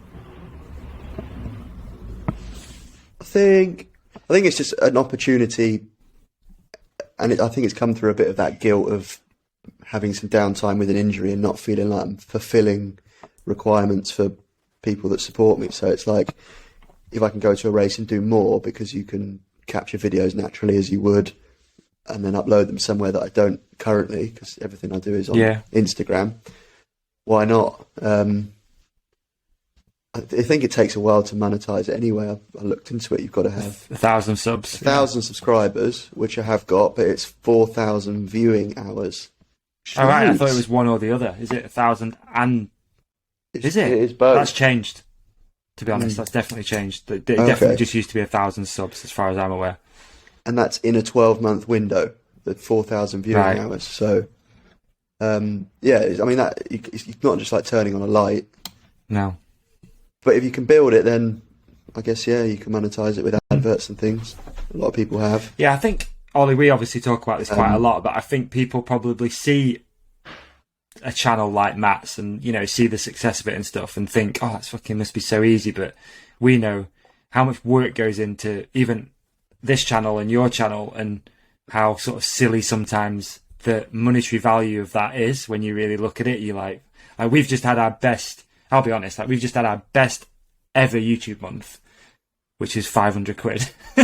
And it's like, that's a video that's got 85,000 views, and the whole other month's worth of views of, 5,000, 6,000 and stuff. So it's crazy. Yeah, it's not easy. You can see how it would get, but to get into that algorithm and to get that consistency is fucking difficult. It really is. Because, it is interesting because you can see how it could become like a monetary, real big thing, but very difficult. I think the sad bit about it, and Matt said this to me when I said I'm going to make one, he said,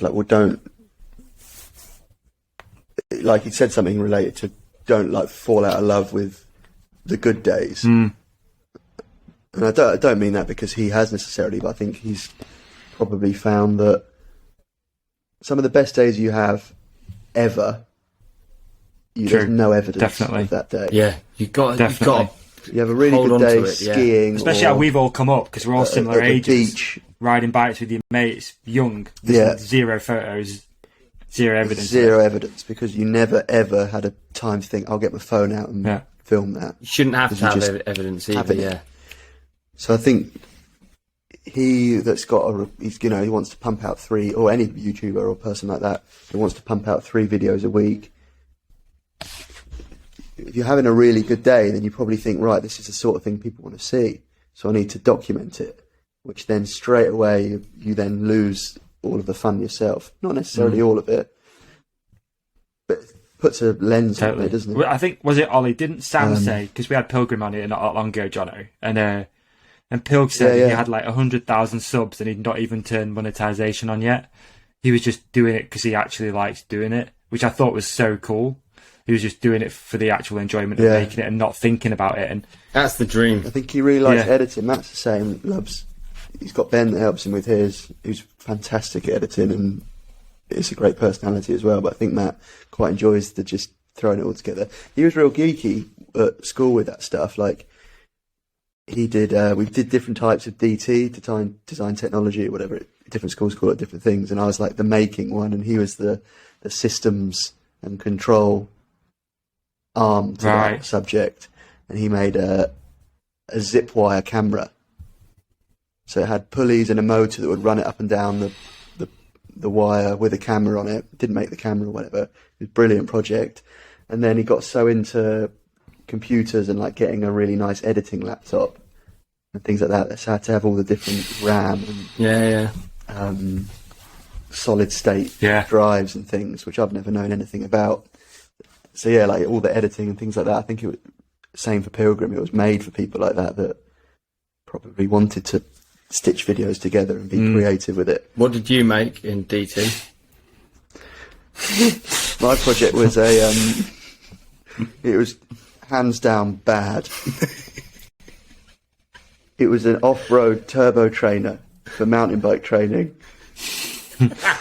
And, you know, So a it's turbo bumpy. trainer just has a resistance cylinder that the tyre sits on. It was just a cam that was cut really jaggedy that'd sit under that with a motor that was never going to be powerful enough to lift you up. And the job was that it was just going to lift the back wheel up in just a really bumpy, horrible action. But I told my teacher it would be absolutely transform the training game. It would transform it. It'd give you piles. There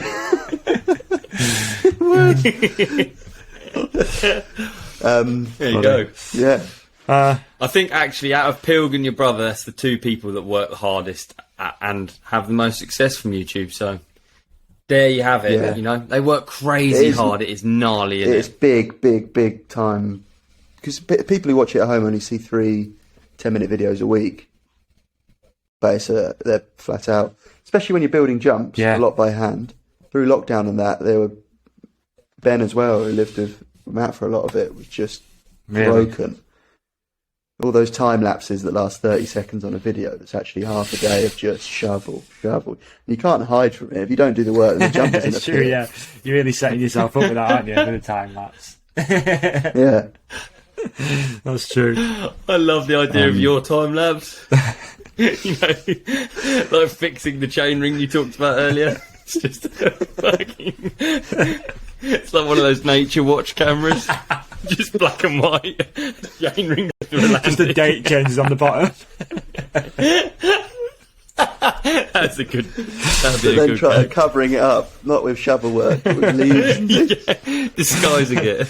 Or blaming other people. You case that, I fucking did. Brilliant. Have you had Sam Reynolds on here, Matt? Yeah, we have. How many times have we Couple. had Sam on? Not for a little while. Yeah, maybe oh no, just a couple, you yeah. did the thing in the back of the van with him and sounds ominous, but Of course. on Yeah, he's the been way a to couple. Vans Jam. Yeah. Sam works hard at the YouTube game, doesn't he? Yeah, he does actually. Yeah, he's Yeah, I really like Sam. yeah, he's fantastic. good speaker. Very eloquent. Isn't he? Like Michael McIntyre, as Emma says. She's always Yeah. like, it sounds like Michael McIntyre to me. Really? Yeah. Funny. Well, should we wrap at that, folks? It's been 2 hours and 30-ish minutes. So. It's too easy, Yeah. isn't it? It's too easy. What's the longest one Oh, ever? mate, I don't know. Is it this one? I don't know, but I feel like once that studio's up and running, we can bang some longies out. Hang out, a Yeah. few beers, a couple of gin and tonics. That'd be good, that would. I look forward to Just it. hang out. Fantastic. Giant thanks for joining us, Jono, and best of luck with your recovery. Yeah, and I guess Thank you. Look forward to if seeing you don't more already of it. subscribe to Jono's channel, we'll put a link in the show description for that, obviously. And if you're at Hard Rock, go throw your boys some love. Go get a cuddle. Yeah. When will Wednesday. this launch, Davey? Yeah. Oh, quick turnaround. We're actually going to take the Stink E Oh, to Hard Rock fantastic. for everyone to see and Are you really? marvel in Yeah. its glory. Nice. All right, can we well do good. Yeah. So come and sit on we it. can if you're do something. listening. Should we do a little competition? Anyone who gets a selfie with the Stinky, send us a selfie, and we'll throw some prizes at them. How about that? Perfect. All right. Nice Sounds little great. Hellfair jersey, maybe signed by Matt and Jono, and then we'll. I love doing this. I just like throw it out there, and then you have to do it. So we're gonna give away. Yeah, we'll give away something. We'll do something. We got some stuff. We got a bunch of stuff left in Deal. from Freedom Ride as well, Ollie, like pedals and stuff like that. So Perfect, yeah. we can do some bits. Yeah. No way. Little prize Loads of fight. t-shirts. Sounds Yeah, cool. Appreciate you, Jono. And thanks everyone for listening. It's been emotional, and you have